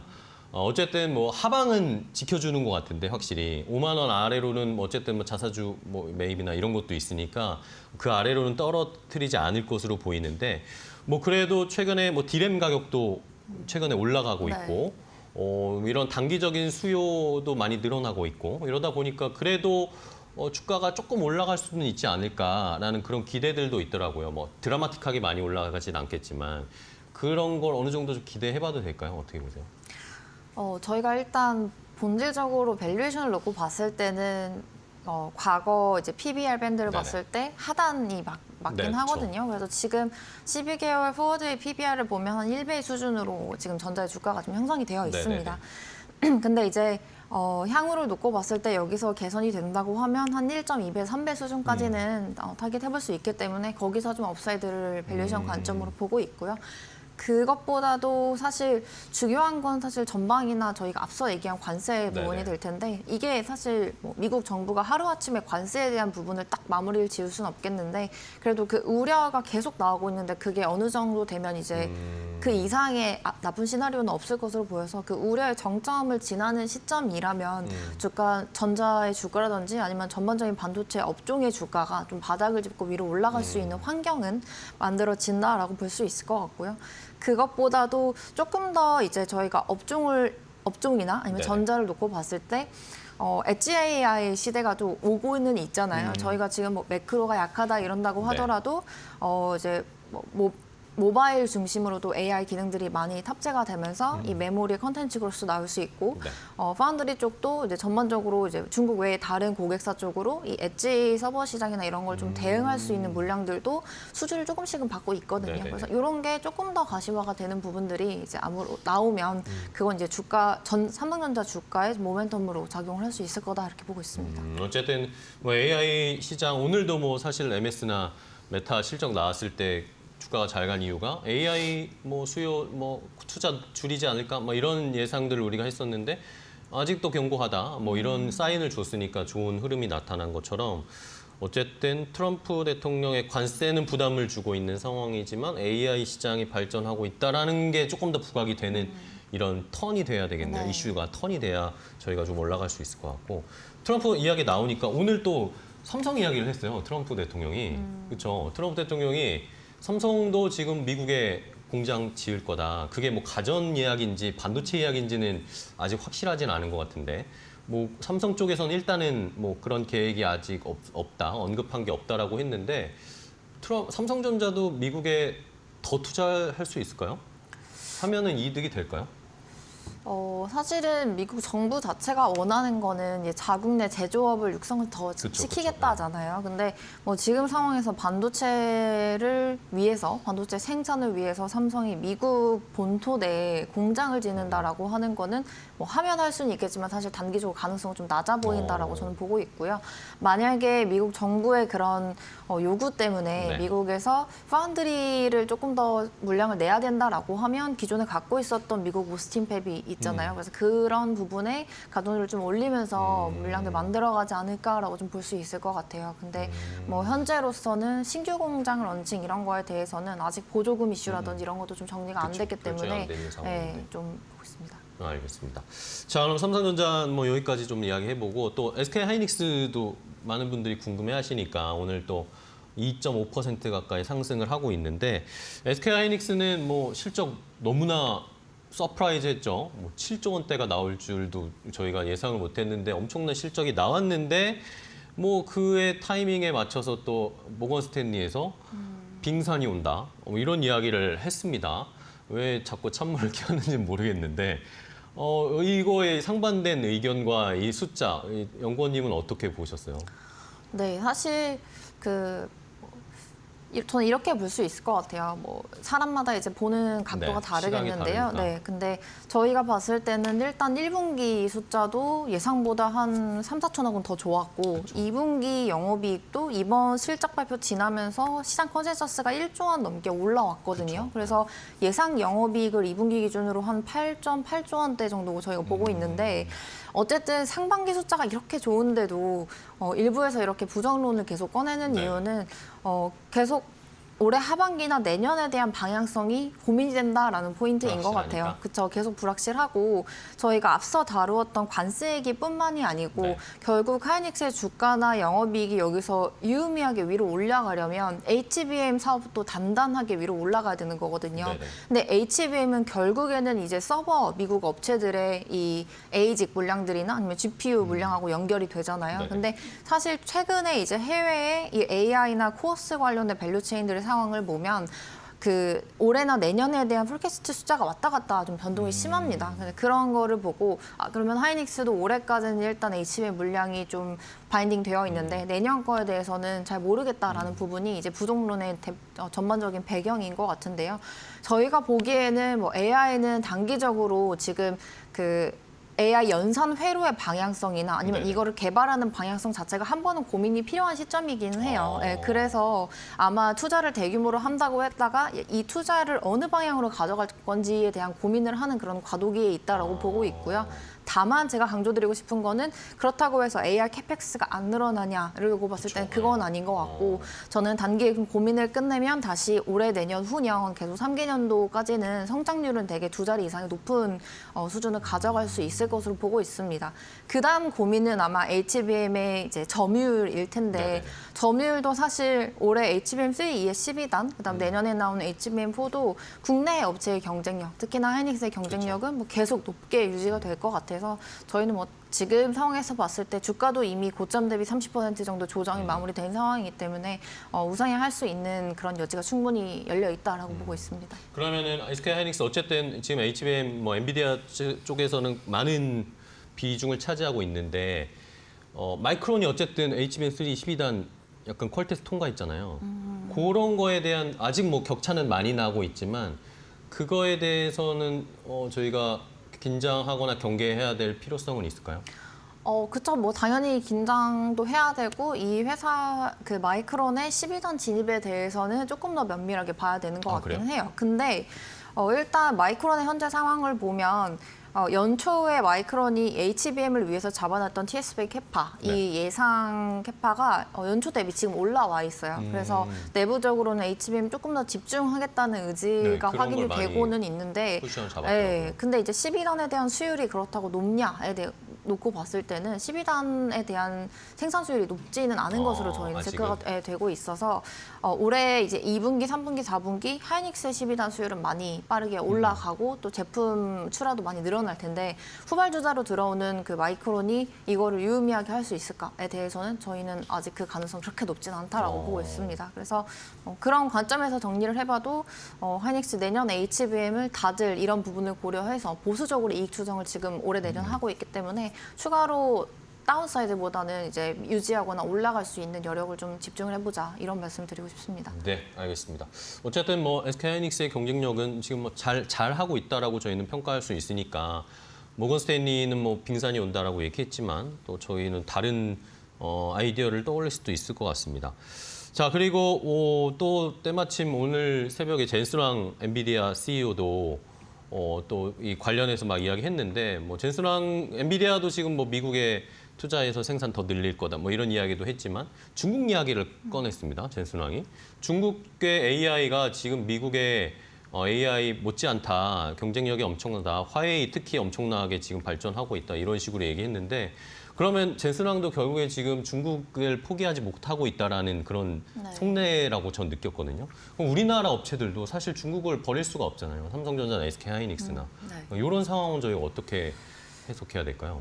예, 일단 중국의 경쟁력부터 저희가 점검을 해보면 말씀하신 화웨이뿐만이 아니고 중국 내수에는 이제 비상장 기업까지 포함해서 AI 쪽을 준비하고 있는 팹리스 업체들 상당히 많습니다. 그쵸, 네. 그리고 뭐 이런 팹리스의 SOC에 대한 기술 경쟁력도 상당히 높은 수준으로 계속 올라가고 있고 결국에 예전에 중국 정부 주도로 그 전장 플랫폼이 수직 계열화됐듯이 반도체도 아마 그런 구조로 이제 중국에서 가져가지 않을까 싶어요. 그래서 그렇게 해서 본다면 그 시장이 오히려 더 빠르게 올라오기 전에 좀 이런 미국 업체들이 중국을 했던 부분들이 유지가 될 수 있게끔 해달라라고 이제 아마 엔비디아가 요청을 한 것 같고 우리나라도 비슷하게 이제 중국 시장이 사실 전체 수요의 한 20-30%는 차지할 텐데 그런 부분 놓칠 수 없을 테니 이제 메모리 쪽이나 아니면 뭐 파운드리 쪽으로 기존에 하고 있던 비즈니스를 좀 더 가져갈 수 있게끔 환경을 좀 만들어 달라라고 요구를 계속 하지 않을까 싶습니다. 근데 사실 저희한테 중요한 거는 중국 메모리 업체의 생산량이 빠르게 올라오냐 안 올라오냐 이런 그렇죠. 부분일 네네. 것 같아요. 네. 그렇습니다. 자, 이러면서 뭐 중국 쪽에서의 시장도 우리가 놓칠 수 없는 상황 이런 것들을 계속 체크해 보면서 여기에서의 미국이 또 어떻게 입장을 나타낼지 제재를 하게 될지 이런 것도 중요한 상황인데 근데 오늘은 또 중국에서 약간의 유화적인 제스처를 미국에 보냈더라고요. 저희가 아까 방송 시작하기 전에 봤는데 중국에서도 상무부에서 미국과 뭔가 관세에 관련된 이야기를 할 그런 의지가 있다라는 식의 이야기가 나왔단 말입니다. 그 트럼프도 어쨌든 지금 관세에 대한 것들을 약간씩 낮춰 잡고 있는 상황인데 그러면 이런 어쨌든 저희가 가장 반도체가 안 가고 부담스러웠던 이유는 트럼프의 관세에 대한 불확실성이었잖아요. 근데 이게 약간 해소가 되는 기미가 아닐까라고 희망적인 회로를 돌려보는데 그러면은 뭔가 좀 어떤 트리거가 있으면 반등할 수 있지 않을까? 일단 뭐 한 1, 2주 전부터 네. 이제 뭐 미국 정부에서는 중국과 접촉을 하고 있다. 네. 근데 중국 정부는 또 연락이 없었다. 네, 연락이 없었다 이런 식으로 하다가 왔다 갔다 하고 네. 있는 상황인 것 같아요. 그리고 여전히 그 서로 상호국에 대한 관세 자체도 아직 공식적으로 내려가는 모습들은 확인이 안 되고 있어서 네. 사실 공식적으로 일단 확인을 하고 포지션을 잡아도 되지 않을까라는 생각들을 저는 확인하고 하고 가자. 있고요. 왜냐하면 이제 변동성도 너무 크고 사실 말을 바꾸는 것도 하루아침에 또 움직일 수도 그렇죠. 있는 네. 부분들이라서 그런 부분이 좀 부담되지 않을까 싶습니다. 근데 사실 그 글로벌 전체 반도체 시장을 놓고 봤을 때 우리나라 기업들의 밸류에이션은 사실 이미 많이 작년 하반기부터 내려와 있는 상황이라서 뭐 지금 주가 수준에서도 PR 기준이나 PBR로 밴드 하단에 있는 기업들 같은 경우는 여기서 좀 줍줍의 기회를 노려보는 것도 저는 괜찮을 거다라고 좀 보고 있습니다. 이미 저희가 방금 얘기했던 우려들은 어느 정도 기업들의 주가에 다 반영돼 반영이 있으니까. 되어 있는 상황이고요. 네. 알겠습니다. 자, 그러면 뭐 어쨌든 삼성전자, SK하이닉스를 뭐 대표적으로 봤지만 밑에 소부장단에서도 지금 우리 시장의 반도체 업체들은 PBR 기준으로도 굉장히 낮은 수준이니까 한 번에 이 전반적인 트럼프의 입장이 바뀌기를 기대해보는 수밖에 없는 상황이네요. 그거에 따라서 트리거가 달라질 수도 있고 뭐 우리나라 시장 전반적으로 정치적인 불확실성 이런 것도 또 해소되면 한 번 더 레벨업 될 수도 있는 상황이니까 외국인 수급 한번 기대해보면서 오늘 백기련 연구원과 함께 반도체 부분 자세하게 한번 분석을 해봤습니다. 오늘 좋은 전략 인사이트 주셔서 감사하고요. 다음에 또 반도체 관련된 이슈 있으면 한번 또 부탁드릴게요. 알겠습니다. 고맙습니다. 감사합니다. 네.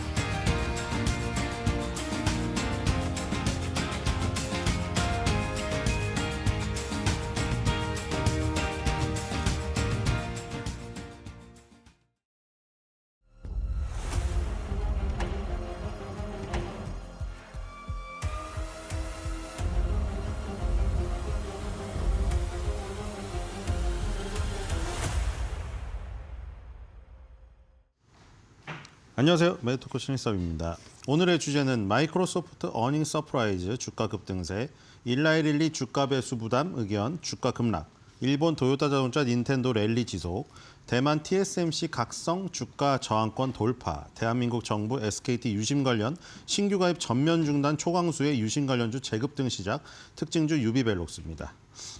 그냥 미국, 일본, 대만, 한국 쭉 써버렸습니다. 저기에. 자, 나스닥이 월등히 많이 올랐네요, 어제는. 자, 다우부터 보겠습니다. 자, 이제 W자를 완성하고 21선을 돌파한 뒤에 약간 쉬고 있는 그런 모습들. 자, 이게 딱 그 모습이 상상이 되시죠? 사람으로 따지면 이제 가장 힘든 고비에서 있는 힘을 짜내가지고 넘은 다음에 일단 그 다음 그 길목까지 조금 남았으니까 조금 휴식을 취하는. 산행으로 생각하시면 쉽잖아요. 그렇죠? 돌부리가 있고 굉장히 가파른 곳에서는 그래도 어떻게 장단지에 쥐가 나더라도 힘을 내가지고 딱 그걸 넘어서서 그렇죠. 그 다음 언덕 전에 잠깐 쉬는 거죠. 그 다음 언덕을 넘기 위해서 힘을 비축하는. 정확히 그런 모습이죠. 자, 이제 그 다음에는 이제 이 하락갭과 61선이 내려오고 있죠. 일단은 밑에 요 하락갭 요 하나 요거는 돌파했잖아요. 지금 요 부분 있죠. 요 구멍난데 여기는 이제 이 안착이 됐습니다. 그리고 마디 지수대도 걸려 있어요. 4만이라는 마디 지수대. 그것도 이제 그 저항이라고 말씀드렸죠. 이런 기술적인 이 지지 저항 말고도 요 단순 숫자에서 오는 저항도 있다고 말씀드렸잖아요. 4만을 넘어섰잖아요. 그렇죠? 4만을 헐쩍 넘어서가지고 4만 1000에 다가섰고요. 뭐 이런 식으로 4만 1000, 4만 2000 이렇게 천 단위로도 이렇게 저항이 숫자의 저항이 있습니다. 뭐 4만 1752 막 이렇게는 없어요. 우리가 4만, 3만, 뭐 2만 아니면 2만 5천 뭐 이런 식으로 그런 숫자들의 저항이 있습니다. 자, 그래서 그런 저항들을 일단 뚫었죠. 4만의 저항을 뚫었고 하락갭의 저항을 뚫었습니다. 그 다음에는 이제 4만 1000의 저항이라던가 이 두 번째 하락갭, 첫 번째 하락갭의 저항, 61선의 저항 이런 것들이 떨어지고 있죠. 거기까지는 아직 여유가 조금 있습니다만 한 단계를 어렵게 넘어섰기 때문에 약간 템포 조절하는 이런 모습들이 포착이 되고 있죠. 그래서 윗꼬리를 달고 살짝 윗꼬리 단 앞정 모양의 거꾸로 된 앞정 모양이죠. 거꾸로 된 앞정 모양의 이런 봉이 출현했습니다. 자, 뒤로 가보겠습니다. 나스닥은 1.5%로 4대 지수 중에 월등히 올랐네요. 이제 요즘에 이걸 보여드리고 있죠. 자, 다우 30에서 가장 많이 오른 게 마이크로소프트가 이렇게 하루에 7% 넘게 오르는 게 그게 자주 나온 일은 아닌데요. 그렇죠? 시가총액이 너무나 크기 때문에 시가총액 1위잖아요. 애플하고 마이크로소프트하고 둘이 다투고 있잖아요. 근데 이게 8%가 오른다. 와, 엄청납니다. 그렇죠? 이 시가총액이. 그다음에 아마존이 3.13, 엔비디아도 2.47로 회복이 되었고요. 뭐 우리가 말하는 매그니피센트 7의 그 종목들이 다우 30에서도 활약을 했군요. 자, 그다음에 이제 캐터필러 이런 게 나오고 뭐 캐터필러는 또 이제 성향이 좀 완전히 다르지만 그렇죠. 캐터필러도 아주 꾸준히 오르는 그 기계 업종을 또 좋아하는 사람이 막 이런 그 엔비디아를 같이 좋아하고 이런 좀 성향이 다르긴 하더라고요, 보니까. 서학개미 분들이 엔비디아 좋아하시는 분들이 막 캐터필러 같은 그 굴착기 업체 같은 거는 또 안 좋아하는 이게 성향이 좀 나뉘더라고요. 둘 다 뭐 섞어서 하시는 분도 있는데 대부분 보니까 엔비디아 테슬라 하시는 분은 거의 뭐 그냥 엔비디아 테슬라 올인이신 그런 느낌이고 이런 캐터필러라던가 이런 굴착기 업체는 좀 그렇죠. 전통적이고 좀 이런 방어적인 걸 좋아하시는 분들이 근데 이게 사실 방어주라고 하기에는 캐터필러가 너무 장기적으로 꾸준히 올랐기 때문에 그렇죠. 글쎄요. 방어주는 좀 아닌 것 같고 골드만삭스 우리가 뭐 금융주를 보통 골드만삭스나 JP모건 이런 거를 방어주라고 합니다만 미국의 방어주들은 그냥 꾸준히 그냥 장기 성장을 하기 때문에 이게 방어주라고 불러야 되나? 그렇죠. 성장주 뭐 못지 않습니다. 엔비디아 못지 않아요. 저런 것들이 지금 장기적으로 보면 지금 보면 골드만삭스, JP모건, 아메리칸 익스프레스 이렇게 쫙 금융주들이 깔려 있네요. 그렇죠? 뒤로 가보겠습니다. 자, 나스닥 보겠습니다. 나스닥은 1.5%. 오, 나스닥은 보세요. 61선까지 닿아버렸군요. 그렇죠? 아까 다우는 61선 앞두고 조금 쉬고 있었는데 61선 닿고 여기 보시면은 얘는 첫 번째 하락 갭마저 지금 돌파했죠? 그렇죠?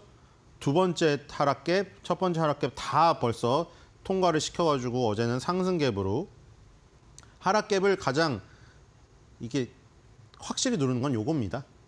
그러니까 이게 그 뭐 이에는 이, 눈에는 눈이잖아요. 마찬가지예요. 갭에는 갭입니다. 하락 갭을 가장 강하게 뚫는 건 상승 갭이에요. 이거를 상승 갭으로 못 뚫으면 막 이제 지지부진하면서 막 이걸 엄청난 압력을 이겨내고 뚫으려고 하니까 굉장히 어려운데 그냥 이렇게 상승 갭으로 한번 허들을 뛰어넘어 버리면 가장 편해요. 이게 가장 강력한 것이고. 자, 61선에 정확히 맞고 딱 꼬리를 딱 내렸죠. 그렇죠? 자, 뒤로 가보겠습니다. 자, S&P 500. 이거 요즘에 보여드리는데 자꾸 헷갈리네. 자, 이 지금 나스닥 100을 상승률 상위로 정렬했더니 9% 가까이 오른 게 있네요. IDEXX, 레버로토리스 이게 지금 8.95% 급등을 했고요. 컨스텔레이션 에너지가 7.69. 그다음에 마이크로소프트가 여기도 나오네요. 마이크로소프트가 지금 그 다우 30에서는 1위를 차지했지만 나스닥 100에서는 마이크로소프트보다 많이 오른 게 두 가지나 있습니다. 그리고 이거 컨스텔레이션 에너지는 에너지 업종인데 IT를 이겨내 버렸네요. 그렇죠? 나스닥이 다 뭐 그 IT만 있는 게 아닙니다. 그렇죠? 여러분들 보시다시피 길리어드 사이언스 같은 거 며칠 전에 또 BT가 1위 하기도 했었고요. 컨스텔레이션 에너지처럼 에너지 업종도 있습니다. 자, 뒤로 가보겠습니다. 자, S&P 500입니다. S&P 500도 61선 가까이 갔네요. 그렇죠? 나스닥은 61선에 정확히 꼬리가 닿았고 S&P 500은 살짝 조금 떠 있네요. 그렇죠? 나스닥이 조금 더 그 S&P 500보다 살짝 좀 강세라는 것이 느껴집니다. 뒤로 가볼게요. S&P 500은 시가총액 순대로 되어 있죠. 아까 그 애플 마이크로소프트가 누가 1, 2위였는지 헷갈렸는데 지금 1등은 애플이 살짝 1등이네요. 시가총액이. 그렇죠? 그다음 마이크로소프트고 엔비디아가 요즘에 좀 출렁이면서 떨어졌고 어제 이 7.63 오르면서 애플을 다시 또 추격하는데요, 지금. 그렇죠? 이 S&P 500에서 차지하는 비중이 거의 이제 0.5 정도 차이로 줄어들었습니다. 그렇죠? 애플이 6.76 차지하고 있고 마이크로소프트가 6.2. 이 엔비디아까지 하면은 이게 S&P 500 종목에 얘네 합치면 얼마인가요, 대충? 770. 와, 얘네가 20%, 5분의 1이에요. 그러니까 뭐 이거 가지고 저거 한 사람도 있었잖아요. S&P 500에서 이 상위 뭐 3-4개 종목이 차지하는 비중이 너무 비중이 커서 이게 위험하다. 왜냐면 얘네 세 종목이 그냥 떨어져 버리면은 그냥 이 500 종목의 지수 평균 지수가 흔들려 버리잖아요. 근데 뭐 아직까지는 굳건합니다. 뭐 위기설도 있었고 이번에 관세 전쟁으로 여파도 있었지만 굳건히 지켜내고 마이크로소프트는 어느덧 다 올라왔더라고요. 지금 떨어진 지점 거의 다 갔어요. 지금. 그리고 아마존 있고 메타 이렇게 쭉 있는데 이 그 메타까지 전부 다 플러스가 났어요. 어제 또 방어주라고 할 수 있는 버크셔 해서웨이만 사실 이 버크셔 해서웨이는 정말 약간 이 진주 같은 종목이죠. 이 보세요, 이거. 나머지들은 다 매그니피센트 세븐 아니면은 매그니피센트 세븐의 약간 그 성향이 비슷한 애들이 다 끼어 있는데 유일하게 그쵸? 유일하게 이 버크셔 해서웨이만 아주 그 뭐라 그럴까? 약간 완전 다른 성향의 어떤 아이가 여기 앉아 있는 듯한 그쵸? 국권이 어쨌든 지키고 있죠. 어제 같은 경우는 뭐 다른 것들 이런 것들이 플러스니까 당연히 마이너스 났겠지만 다들 아시다시피 버크셔 해서웨이는 항상 굳건했고 이번에 관세 전쟁 때 급락했을 때도 또 그 얘기 나왔잖아요. 역시 또 워렌 버핏 성님 말이 맞았느니 뭐니 꼭 그래요. 항상 뭐 그거를 워렌 버핏의 버크셔 해서를 막 욕할 때는 또 엄청 욕하더니 그렇죠. 엔비디아 막 IT 날아갈 때는 아이고 왜 저런 거를 못 찍고 무슨 이제 뭐 해안이 다 늙었느니 뭐니 하다가 또 급락을 해버리면은 그렇죠. 매그니피센트 급락하니까 또 그런 구루들의 말이 맞았느니 구루가 저기 인도어로 스승이라는 표현이거든요. 근데 이제 구루라는 호칭을 받으려면 이제 버크셔 해서웨이 워렌 버핏 정도 돼야 구루라고 표현을 하죠. 우리가 몇몇 있잖아요. 구루라고 투자의 구루라고 표현하는 사람들이. 그게 다 투자 실력만 가지고 되는 건 아니에요. 어떤 그 명성을 얻기 위한 어떤 그 인간적인 인성 이런 것까지 다 포함해서 구루라고 표현을 하죠. 되게 사기치고 야비하게 막 불법을 저지르고 막 이래갖고 수익률만 높은 사람 보고 구루라고는 하진 않아요. 뭐 투자를 잘한다고는 하지만 구루라는 호칭은 인성도 포함되어 있다. 인생의 어떤 그런 철학도 포함되어 있고. 어쨌든 간에 지금 그 독야청청 아주 요 6위에서 자리를 잡고 있습니다. 자, 뒤로 가보겠습니다. 자, 필라델피아 반도체 지수입니다. 필라델피아 반도체 지수는 61선하고 좀 괴리가 좀 있죠. 이제 보니까 4대 지수 중에 나스닥 S&P 500이 조금 더 다우 필라델피아 반도체 지수보다는 좀 더 올라간 지금 부분이 보이죠. 이동평균선으로 봤을 때 61선 가까이 갔죠. 필라델피아 반도체 다우존스는 61선과 조금 갭의 차이가 있습니다. 자, 이렇게 보면 될 것 같고요. 필라델피아 반도체 또 가죠.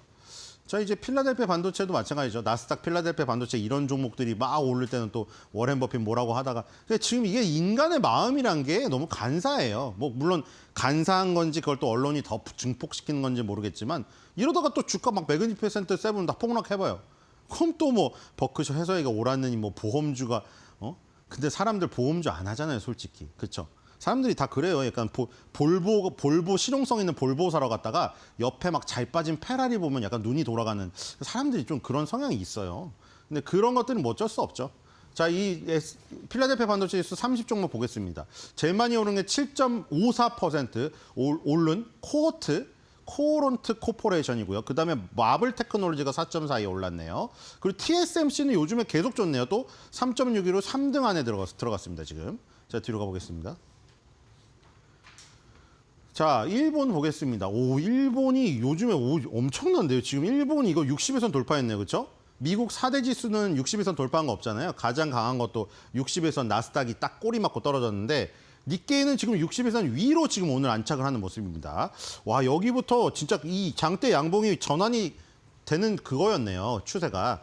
이 장대 양봉 이후에 갑자기 기세가 살아나면서 와, 다이렉트로 이렇게 날라버립니다. 그렇죠? 정말 강하죠? 이게 가장 강한 겁니다. 사람한테는 짝꿍댕이가 균형이 안 맞아서 안 좋은 건데 이 차트에서는 짝꿍댕이가 좋은 거예요. 그렇죠? 완전 짝꿍댕이. 그렇죠? 여기는 풍성한데 여기는 완전 빈약한. 이게 주가에선 강한 겁니다. 자, 뒤로 가보겠습니다. 자, 당연히 저렇게 지수가 움직였다는 거는 시가총액 1위 도요타가 움직였다는 거죠. 도요타가 요즘 미친 듯이 오릅니다. 자, 이게 테슬라가 회복됐는데 도요타가 같이 오르는 그렇죠? 약간 이상한 현상이 그 전에 안 그랬잖아요. 그렇죠? 캐즘, 전기차가 캐즘에 빠져가지고 허우적대서 테슬라가 빠진 그 사이에 원래 하이브리드를 많이 팔고 있던 도요타가 오르고 도요타가 조금 빠지면 테슬라가 오르고 이런 개념이었는데 지금은 같이 부활을 하고 있다.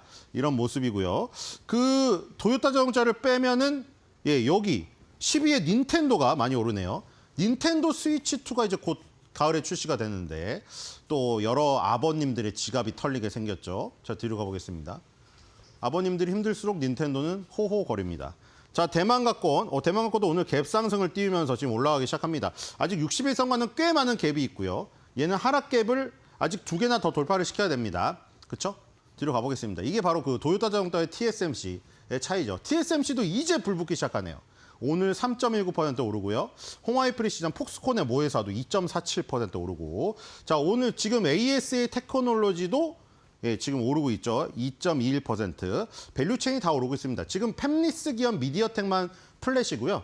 이 제조를 담당하는 TSMC와 후공정을 담당하는 AS 테크놀로지, 그다음에 애플의 아이폰을 제조하는 폭스콘의 모회사 홍하이 프리시전까지 이 밸류체인이 전부 다 작동하고 있다. 자, 뒤로 가겠습니다. 역시 마이크로소프트발 지금 영향이 좀 있는 것 같죠. 자, 코스피도 아주 좋죠. 지금 여러 지수를 보셨지만 이 니케이 지수는 오늘에서야 61선을 회복했는데, 자, 코스피는 벌써 오늘로부터 5일 전에 61선을 이미 회복했습니다. 우리나라가 지금까지 보여준 증시 중에 가장 앞서고 있어요. 맞죠? 미국, 대만, 일본, 한국 중에 우리나라가 제일 먼저 앞서 나가요. 왜냐하면 제일 먼저 61선을 회복했기 때문에요. 자, 코스닥을 보겠습니다. 코스피가 요즘에 좋아요. 그래서 거래 대금이 늘면서 증권주가 또 움직이고 있잖아요. 자, 코스닥은 61선을 회복했다가 조금 바로 주저앉는 아쉬운 모습을 지금 보이고 있습니다. 형님한테 좀 뒤지고 있어요. 뒤로 가보겠습니다. 자, 저기가 안 붙네요. 여기서 조금 코스피가 지금 저렇게 이동평균선을 돌파하고 좋은 모습을 보이는데 외국인의 순매수만 좀 붙어주면 좋은데, 여기서 이어지질 않네. 이게 여기서 좀 이어질 듯한 아까 포지션이 살짝 있었잖아요. 꽤 큰 금액들, 그쵸? 6,280억, 6,960억이 있었는데, 이게 연속성이 떨어지네요. 그렇죠? 오늘도 1,000억 원 팔고 있고, 이게 무슨 마음인지 모르겠습니다. 외국인이 단타를 하는 건지. 뒤로 가보겠습니다. 외국인의 순매수만 좀 붙어주면은 코스피는 조금 더 위로 치솟을 수 있을 텐데요. 자, 문제는 이거죠. 자, 지금 아까 보시면은 지수는 어떻게 우리가 삼성전자는 하나도 안 움직였어요. 근데 코스피 지수가 제일 지수가 앞서 나가잖아요. 그 얘기는 뭐예요? 지금 무려 비중, 아까 전에 S&P 500에서 그 상위 애플, 마이크로소프트, 엔비디아 3개 합치면 한 20% 차지하잖아요. 근데 우리나라는 코스피 시가총액에 삼성전자, SK 하이닉스 합치면 20%예요. 그러니까 삼성전자, SK 하이닉스가 지수의 지금 5분의 1을 20%를 담당하고 있단 말이죠. 그래서 어떻게 보면 비중이 더 심하죠. 걔는 3개가 500개 중에 3개가 20%고 얘는 2개가 20%니까. 삼성전자는 하나도 안 움직였는데 지수는 한국, 일본, 대만, 미국 중에 한국이 제일 좋아요. 그 얘기는 뭐예요? 이렇게 큰 비중을 차지하는 게 안 움직였는데 밑에 애들이 엄청나게 분발을 하여 지수를 끌어올렸다는 거잖아요. 여기서 1위인 삼성전자만 해주면 다른 나라를 더 뒤로 밀고 나갈 수가 있는 거죠. 근데 안 오르고 있다. 오늘도 안 오르고 있다. 오늘도 이제 보니까 하나 에어로스페이스 2.38, 그 다음에 하나 오션 1.78, 그리고 여기 오늘 HD 한국조선이 안 오르군요. 자, 요 2개 결국 방산이랑 조선이죠. 방산이랑 조선이 지금 힘을 계속 쏟고 있고요. 하나 에어로스페이스가 지금 여기까지 가실 건 있잖아요. 현대차를 제치고 5위까지 한번 찍었잖아요. 역사적으로. 지금 여기 시가총액을 보시면은 4위 삼성바이오로직스랑 현대차, 여기는 갭이 좀 있죠. 근데 여기 현대차부터 봐요. 현대차, 삼성전자, 우선주, 하나에어로스페이스, 셀트리온, KB금융, HD 현대중공업. 여기 10위부터 마치 그 야구, 우리나라 프로야구 요즘에 거의 뭐 한 게임, 반 게임 차로 몇 명이 몰려있던데 비슷하죠? 5위부터 10위 안에가 이거 진짜 며칠만 여기는 하루 만에도 바뀔 수가 있어요. 5, 6위는. 그래서 하나에어로스페이스가 과연 5위를 지금 점령을 할 수 있을 것인가. 이 부분까지. 지금 삼성전자가 몫을 못 해주고 있기 때문에 이 방산주, 조선주의 이 발군의 힘, 아직 비중을 보세요. 비중은 너무 작아요. 하나에어로스페이스 1.66밖에 안 돼요. 자, 뒤로 가보겠습니다. 자, 코스닥입니다. 코스닥은 에코프로 BM이 2.86. 제일 많이 오르나요? 요게 더 많이 오르군요. 이게. 실리콘2가 4.34로 가장 많이 오르고 있고요. SM이 2.74, 에코프로 BM 2등이네요. 에코프로 BM 2등, 3등 SM. 오늘 골고루 있네요. 실리콘도 화장품 1위, 그 다음에 SM 엔터 2위, 그리고 2차 전지 에코프로 BM 3위. 네, 이렇게 골고루 포진되어 있죠. 자, 그리고 계속 신고가 가는 거 이거 파마리서치, 그렇죠? 이거 지금 40만 원 눈앞에 두고 있습니다. 자, 뒤로 가보겠습니다. 자, 오늘 제일 많이 오르는 섹터를 보니까 유심 섹터가 5.62가 올라가고 있네요. 그렇죠? 그다음 폐기물 처리, 마이데이터 테마파크 있는데 아마 저기 그 폐기물 처리랑 저 테마파크는 그 대선 주자들 정책하고 뭐 저기죠? 저거 트럼프 주니어 그 방문 때문에 그런 것 같은데 보니까. 자, 뒤로 가보겠습니다. 자, 유비벨록스가 제일 많이 오르고 있네요. 자, 유비벨록스랑 오늘 두 번째 많이 오르는 거 엑스큐어. 자, 이거 지금 한번 처음에 랠리 있었고 여기서 갑자기 자, 이것도 솔직히 야, 이게 몇 년입니까? 저 2023년 4월 달부터 거의 1년 동안 거래량도 하나도 없고 이러고 있다가 갑자기 빵 터지면서 여기서 한번 올랐잖아요. SKT 그 사태 때문에. 근데 여기서 다시 주저앉았잖아요. 그 사이에 뭐뭐 뉴스가 나왔냐면은 갑자기 이게 SK텔레콤이 오락가락 해가지고 이래 지금. SK텔레콤이 처음에 유심을 다 교체해야 된다고 했다가 지금 유심 교체 뭐 100만 개 해봐야 가입자 수가 알뜰폰 가입자까지 하면 2,800만 명 정도 될 거예요. 그럼 그거 다 바꾸는데 몇 달 걸려요. 그렇기 때문에 일단 유심 보호 서비스를 가입해라. 그 얘기를 했잖아요. 근데 근본적으로는 유심을 교체해야 되잖아요. 그런데 갑자기 또 유심 교체가 너무 오래 걸리니까 일단 소프트웨어 뭐 업데이트를 어떻게 해보겠다 그 얘기가 나오니까 여기에서 장대 음봉을 맞은 거예요. 지금 이 엑스큐 같은 경우에는 점 상한가도 2번 갔거든요. 점 상한가 2번 갔는데 바로 음봉 맞았죠. 이것도 점 상한가가 한번 꼈어요. 그다음에 장대 음봉을 맞았잖아요. 장대 음봉을 이틀 맞았습니다. 이틀 맞았다가 다시 이제 정부에서 나선 거예요. 야, 이대로는 안 된다. 아까 몇 달 걸린다. 그래서 그 비아냥이 있었잖아요. 가입을 하러 갔더니 신규 가입은 받아주는데 교체 안 해준다. 그래서 정부가 SK텔레콤 신규 가입자 그만 받으라고 했어요. 그래서 그 초강수를 뒀더니 다시 오늘 살아납니다. 자, 물론 저렇게 변동이 심하기 때문에 하기가 까다롭죠. 그렇죠? 하기가 상당히 까다롭기 때문에 잘 판단하셔서 접근하시기 바라고요. 자, 그래서 일단 이슈가 계속 불거지고 있으니까 이 또 이슈에 따라서 또 올라갈 수가 있고 내려갈 수가 있습니다. 그래서 오늘 한 줄 매도평은 끝날 때까지 끝나는 게 아니다. 유심주를 유심히 지켜봐.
And we're here tonight in the heartland of our nation to celebrate the most successful first 100 days of any administration in the history of our country, and that's according to many, many people.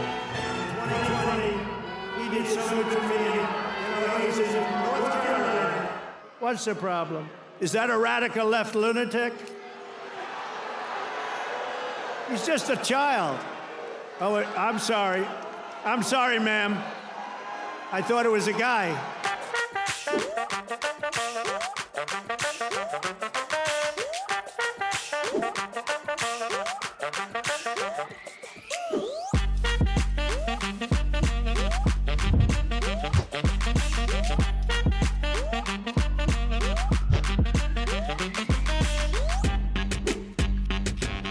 Special interest in the radical left lunatics, and we're ushering in the golden age of America. That's what we have.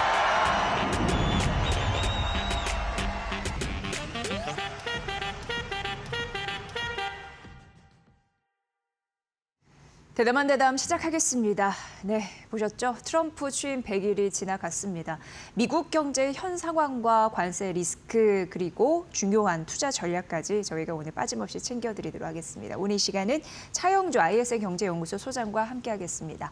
소장님 어서 오세요. 예, 안녕하십니까? 네, 아주 피디님이 잘 만들어주셨네요. 네, 아주 그냥 영상에 깔끔하게 100일 동안의 일정이 정리가 된 것 같은데 막판에 가서 진짜 그 디트로이트에서 한 그 또 100일 기념 연설 여러 가지를 좀 시사하고 있는 것들이 아니겠나 이렇게 좀 말씀드릴 수가 있겠네요. 네, 특히나 이제 문구 중에 딱 인상적인 게 미국 위대한가 위태한가 이게 그렇죠. 나왔잖아요. 예, 그거에 예. 대해서 오늘 저희가 쭉 돌아보면서 전략을 또 말씀드려야겠죠. 네. 일단 위태한가의 관점에서 보면은 지금 미국이 경제 역성장 데이터를 그렇죠. 받아들었습니다.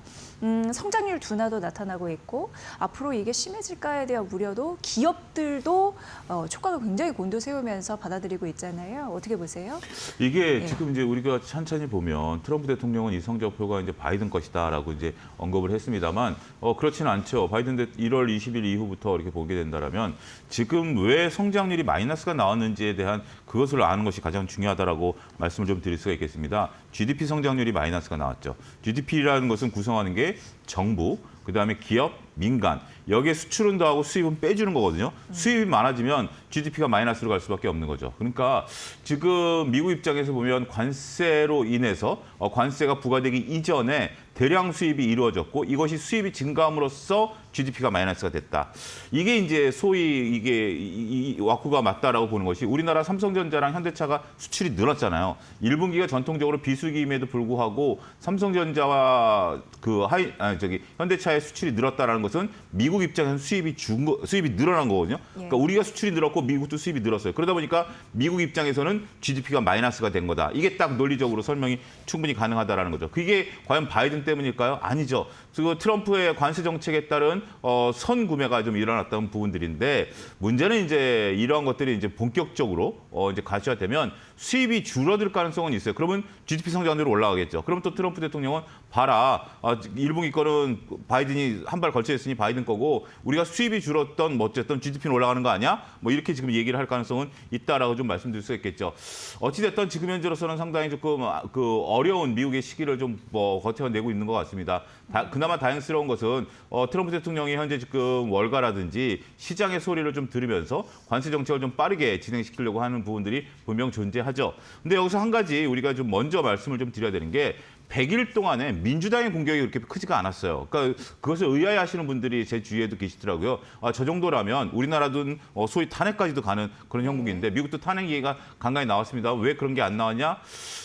미국은 서로 간에 이제 두 당이 왔다 갔다 하는 거기 때문에 100일간의 밀월 기간을 어느 당이 대통령이 되든지 간에 그건 지켜주는 걸 예의라고 생각을 합니다. 네. 그러니까 이제 공화당이 지금 현재 정권을 잡았기 때문에 민주당은 최소한 100일은 공격을 안 해주는 게 이게 서로 간의 예의. 한도덕 같은 예, 그러니까 나름대로 미국에서 관습법처럼 내려오는 그런 거였어요. 근데 이제 100일이 지났죠. 이제 본격적으로 민주당의 공격이 시작될 가능성이 있습니다. 그런 부분들을 이제 그동안에 이제 트럼프가 독주를 하던 일론 머스크가 독주를 하던 아무런 지금 견제가 없었다라면 이제는 견제가 좀 있을 것으로 보여지고 그 견제라는 것은 누굴 깎아내리는 게 아니라 균형을 잡아주는 게 견제잖아요. 견제의 목적은 균형을 잡는 거기 때문에 트럼프 대통령 입장에서도 보면 그를 통해서 관세 협정을 빠르게 맺고 그렇게 된다라면 지금이 어떻게 보면 1분기가 최악의 저는 미국 입장에서 보면 경제 성적표가 아니겠나라고 좀 말씀드릴 수 있겠고 반대로 뒤집어 버리면 미국이 수입이 더 이상 늘어나지 않으면 우리는 수출이 어려워지죠. 그런 부분들을 놓고 보면 이게 이제 글로벌 무역이 서로 간에 이렇게 맞물려 있는 부분들에 있어서 트럼프가 어쨌든 건드려 놓은 상태이기 때문에 이 관세 정책에 따라서 우리나라가 어떻게 잘 헤쳐나가느냐 이것도 트럼프 대통령 취임 100일을 맞이한 두 나라의 숙제다 이렇게 정리가 가능할 것 같습니다. 네. 돌이켜보면 관세가 2월에 발표가 됐고 그러면서 멕시코, 캐나다, 중국의 관세가 부과가 됐고 또 이후에 3월에 철강과 알루미늄 관세가 있었고 4월 같은 경우는 상호 관세 이야기가 나왔습니다.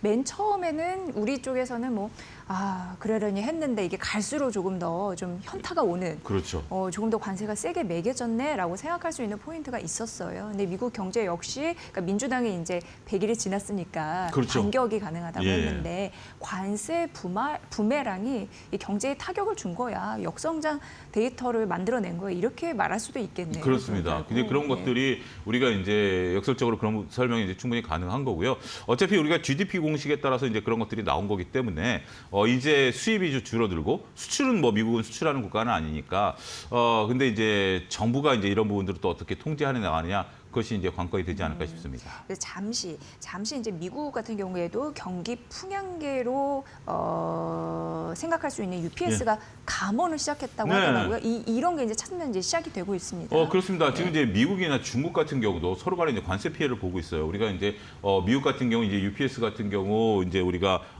그 택배 전문이잖아요. 근데 아마존 같은 경우 이제 글로벌 택배를 50% 줄어들 가능성이 있다. 그러니까 이제 아마존 택배를 이제 UPS가 담당을 하는데 이러한 소식이 나오다 보니까 선제적으로 직원의 한 4% 정도, 한 2,000명 정도를 구조조정하겠다라고 지금 얘기를 하고 있는 상태고요. 물류센터 73개를 또 구조조정하겠다 이렇게 얘기가 선제적으로 나오고 있습니다. 미국이니까 빠르게 이제 움직이는 부분들이 있다라고 말씀드릴 수가 있겠는데 미국만 그러냐? 꼭 그렇지 않습니다. 지금 이제 BBC에서 보도한 지난달에 이제 그 중국의 그 우리가 이제 우시를 비롯해서 몇몇 도시들의 상황을 보면 거기도 지금 실업자들이 늘어나고 있고 한 달 소득이 한 그 3분의 1 토막 난 그런 기사들이 BBC에서 이제 나왔고, 그러니까 중국 같은 경우 언론은 나름대로 통제하고 있는 부분들이 좀 있는 부분들이기 때문에 BBC 방송을 놓고 본다라면 그런 것들이 서로 간에 양국이 현재 지금 관세에 따라서 현재 지금 어려움을 겪고 있다라고 좀 말씀드릴 수가 있겠고, 이런 것들이 길어지면 길어질수록 정말 고생하는 것은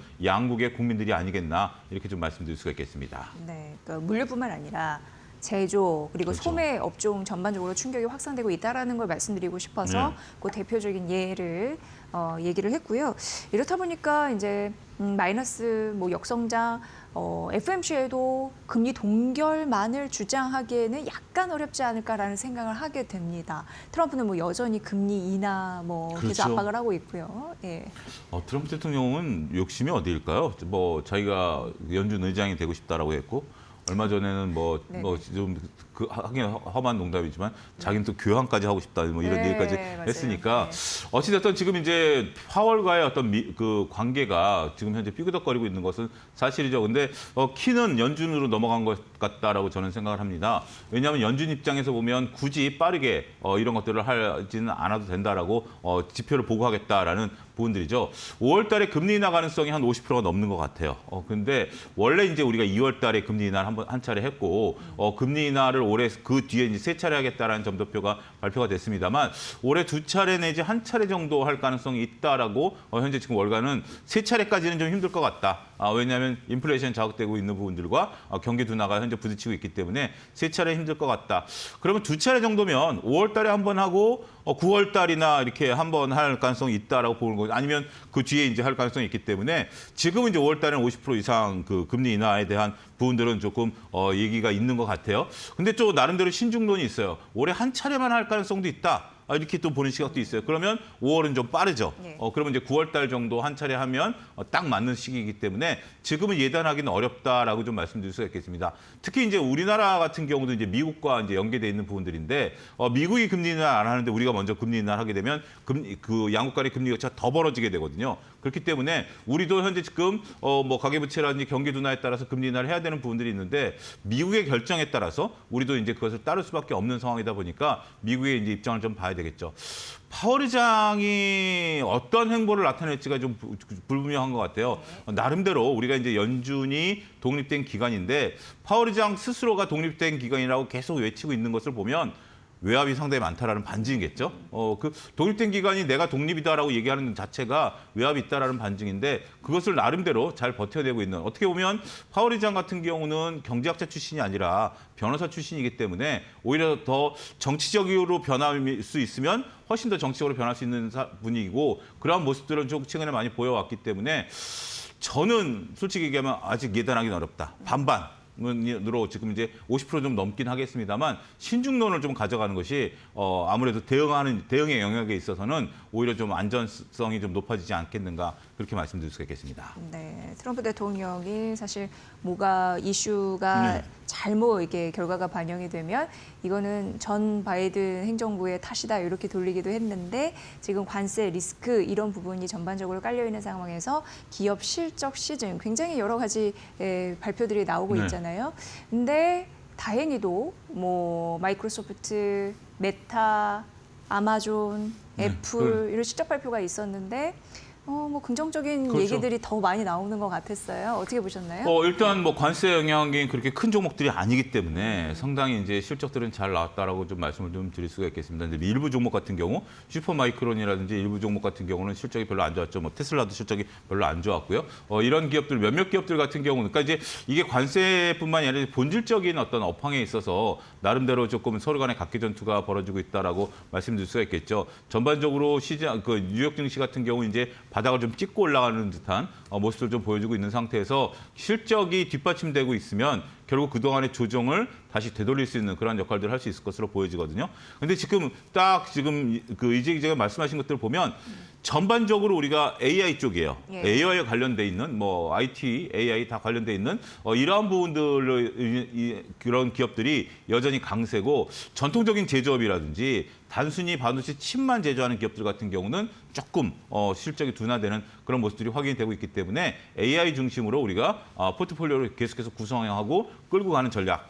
낙폭과대 입고로 싸다라는 건 아니고요. 결국 주식이라는 것은 실적이 뒷받침되는 주식이 싼 주식이다. 이렇게 미국장도 정리해드리도록 하겠습니다. 이번 뭐 실적 발표에서 중요한 부분은 AI, 그러니까 네. 빅테크들이 그 투자 수요가 유효한가, 이게 그렇죠. 허풍이 아니었는지 과장 아니었다, 이런 거 좀 확인하고 싶은 심리가 있었는데 그게 좀 일부 엿보여가지고 긍정적이었지. 뭐 제조업 뭐 이런 부분에 대해서는 이후에 그렇죠. 그 관세 리스크 데이터가 나오면 또 타격을 받을 수 있는 요인이라서 그 옥석 가리기 좀 해야 된다. 네, 예. 예, 그 차별화된 그 뭐라고 해야 될까요? 이야기다. 네. 이런 정도는 좀 정리하고 갔으면 네. 좋겠는 바람에서 질문을 좀 담아왔습니다. 지금 트럼프 취임 100일이 지났잖아요. 우리 시장으로 봤을 때 네. 가장 수익률이 괜찮았던 업종 순으로 관전 포인트를 좀 짚어주신다면요? 이게 딱 언제부터라고 얘기하기는 좀 애매할 수는 있겠죠. 물론 이제 1월 20일 날 취임했으니까 1월 20일 이후부터 많이 올라간 것을 이제 얘기를 하게 되면 뭐 여러 가지가 있겠죠. 근데 그 전에 올라간 것도 있으니까라고 보는데 아무래도 관세 무풍지대에 있는 업종들이 상대적인 강세를 보였다라고 좀 말씀을 드릴 수가 있겠습니다. 최근에 부각이 되고 있는 증권주 수익률이 단연 탑으로 나타날 수 있죠. 그다음에 저희도 한번 거론했습니다. 건설업종, 예. 뭐 현대건설을 필두로 해서 이런 것들이 상당히 좋고요. 롯데관광개발을 필두로 한 카지노, 그다음에 화장품 이런 것들이 전반적으로 시장에 있어서 아웃퍼폼을 했다라고 좀 말씀을 좀 드릴 수가 있겠죠. 조선도 많이 올라간 거 아니야라고 하는데 조선 같은 경우는 이제 공매도 환매, 쇼커버링 좀 들어온 부분들도 있는 부분들이고 그 전에 올랐던 부분들도 있죠. 방산도 마찬가지고요. 엔터는 조금 올랐다 하더라도 그렇게 큰 탄력은 아닌 것 같아요. 그래서 일단은 우리가 취임 100일 동안에 증시가 굉장히 변동성을 보였어요. 삼성전자가 55,000원에서 머물러 있음에도 불구하고 증권, 건설 이런 것들 같은 경우는 30-40% 수익률이 월등히 나타났다는 것이 시장의 하나의 단면이었다. 이렇게 정리를 하도록 하겠습니다. 네. 그 주말 사이에도 그 큰손이 국민연금이 네. 1분기 이렇게 보니까 증권이나 네. 그리고 K뷰티, 화장품주에 네. 그리고 석유화학 담았다는 얘기가 있더라고요. 그런 흐름으로 반등 앞으로 지속이 가능하니까 그렇겠지라는 생각이 들었는데 그 맥락 잘 비교 분석해 보시면 될 것 같고요. 아시다시피 트럼프 대통령의 장남인 트럼프 주니어가 방한을 했고 그러면서 이 직통 라인을 한번 뚫어보자라고 하는 재계의 관심이 상당히 뜨거웠습니다. 대표적으로 반도체, 제약바이오, 뭐 IT, 금융, 뭐 CJ 하나, LS그룹, 셀트리온, KB금융그룹 그렇죠. 중추적 역할을 하시는 분들이 만났으니까 성과가 앞으로 있을 거라고 보시나요? 신세계 정영준 회장의 이제 친목으로 초청이 개인적인 일정으로 이제 초청이 된 거예요. 그래서 이제 공식적인 일정은 아닌데 꽤 많은 분들을 만났어요. 그리고 다양한 분야의 분들을 만났어요. 하나그룹은 그 아들 3남매를 다 만났고 말씀하신 것처럼 뭐 셀트리온인지 KB금융 같은 경우 다 이제 그렇게 만난 것들을 보게 된다라면 상당히 많은 분들을 만났어요. 그리고 만난 시간이 30분에서 1시간 정도 이렇게 만나셨다라고 전해지고 있어요. 굉장히 꽤 긴 흐름들을 좀 보여줬는데 우리가 여기서 한 가지 좀 주목해야 될 것이 우리가 전체적으로 봤을 때 이게 공식적인 만남이면 그 각 나라 말을 써야 됩니다. 우리나라 한국말과 영어를 써야 되는데 이게 비공식적인 만남이니까 만난 분들이 다 영어 의사소통이 가능한 분들이니까 영어로 얘기했기 때문에 했을 거로 미뤄 짐작을 합니다. 그러면 30분에서 1시간이면 꽤 오랫동안 얘기를 깊은 얘기까지도 가능성이 있을 것으로 보여지거든요. 그래서 서로 간에 어떻게 보면 지금 트럼프 주니어가 트럼프 지금 대통령 쪽에서 하는 역할도 상당 부분 있는 거거든요. 그런 부분으로 보면 우리가 이제 다양한 어떻게 보면 뭐 관세 문제를 뭐 이렇게 거론했다라기보다는 기업들이 안고 있는 각각의 어떤 뭐 이슈들, 문제들 이런 것들을 좀 해결하려고 하는 그런 로비의 일환이 아니었겠나 저는 그렇게 보고 이런 것은 뭐 나쁜 건 아니에요. 그렇게 직접 의사결정권자를 만나서 이런 것들을 해결한다라는 것은 저는 긍정적인 우리나라의 역할이 좀 되지 않을까 말씀드릴 수 있겠습니다. 네, 사실 이 말씀을 왜 드리냐면 트럼프 주니어 같은 경우에는 미국 행정부의 공식 직함이 없고 네. 아무래도 자기가 벌이는 사업에 돈을 태우려고 오는 목적이다라고 하면서 사실상 재계 총수도 유명한 그룹의 뭐 재계 총수들을 만났지만 이 만남을 꺼려했다라는 것도 있더라고요. 그러니까 일종의 청구를 할 가능성이 그렇죠. 있기 때문에. 근데 또 왜 이런 말씀드리냐면 지금 협상을 정말 잘해야 되는 이유가 그렇죠. 관세 리스크가 역시 부메랑에 대해서 미국 경제를 쳤듯이 우리 경제도 이거 몸을 사려야 되거든요. 지금 이런 분석이 나왔어요. 미국발 관세 전쟁 영향 때문에 한국, 일본, 중국 제조기업들의 매출이 내년 매출입니다. 올해보다 4에서 7% 줄어들 것이다라고 하면서 뭐 우리나라가 타격이 그나마 낮긴 합니다만 타격이 클 업종들을 쭉 줄 세웠거든요. 그런 부분에서 협상 굉장히 잘해야 된다는 생각이 듭니다. 그렇죠. 뭐 여러 가지 그 앞선 얘기도 그렇고 전반적으로 의사결정권자를 직접 만나는 것도 중요한 거고요. 근데 여기서 한 가지 중요한 것은 우리가 이제 내년에 이제 감소될 부분들을 이렇게 우리가 이제 쭉 볼 수 있겠지만 스스로 업황이 감소되는 업종이 있습니다. 저는 솔직히 철강과 화학 같은 경우는 관세 영향이 아니다 하더라도 좀 어려움을 겪을 수밖에 없어요. 중국의 영향을 받을 수밖에 없기 때문에. 그러니까 좀 구분할 필요가 있을 것 같아요. 자동차라든지 조선, 그다음에 뭐 우리가 컴퓨터 이런 것들은 설사 관세 영향 때문에 이제 매출이 줄어든다 하더라도 이게 관세가 만약에 사라지게 되는 거나 급격히 낮아지면 그만큼 매출이 다시 리바운드 할 가능성이 있는 거 아니겠습니까? 그런 업종에 대해서는 오히려 조정시 매수 관점으로 보긴 해야 되겠습니다만 화학, 철강 같은 이런 부분들에 대해서는 이게 관세의 무풍지대라 하더라도 관세가 낮아진다 하더라도 매출이 늘어날 가능성에 대해서는 조금 구분해서 보자 이렇게 정리하겠습니다. 네, 트럼프 취임 100일 이후 우리가 봐야 될 투자 전략에 대해서 살펴드렸으니까 잘 참고해 보세요.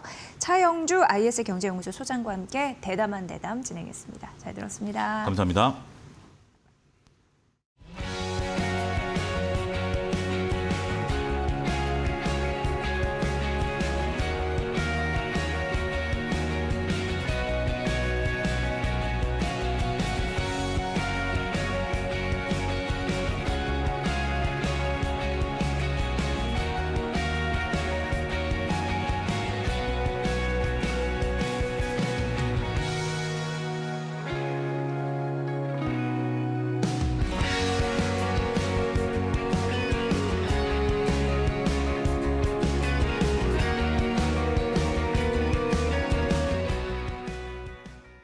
네, 트럼프가 또다시 집권한 지 100일이 지났는데 환율 전략 궁금하시죠? 정말 집중해서 봐야 됩니다. 오늘 가보도록 하겠습니다.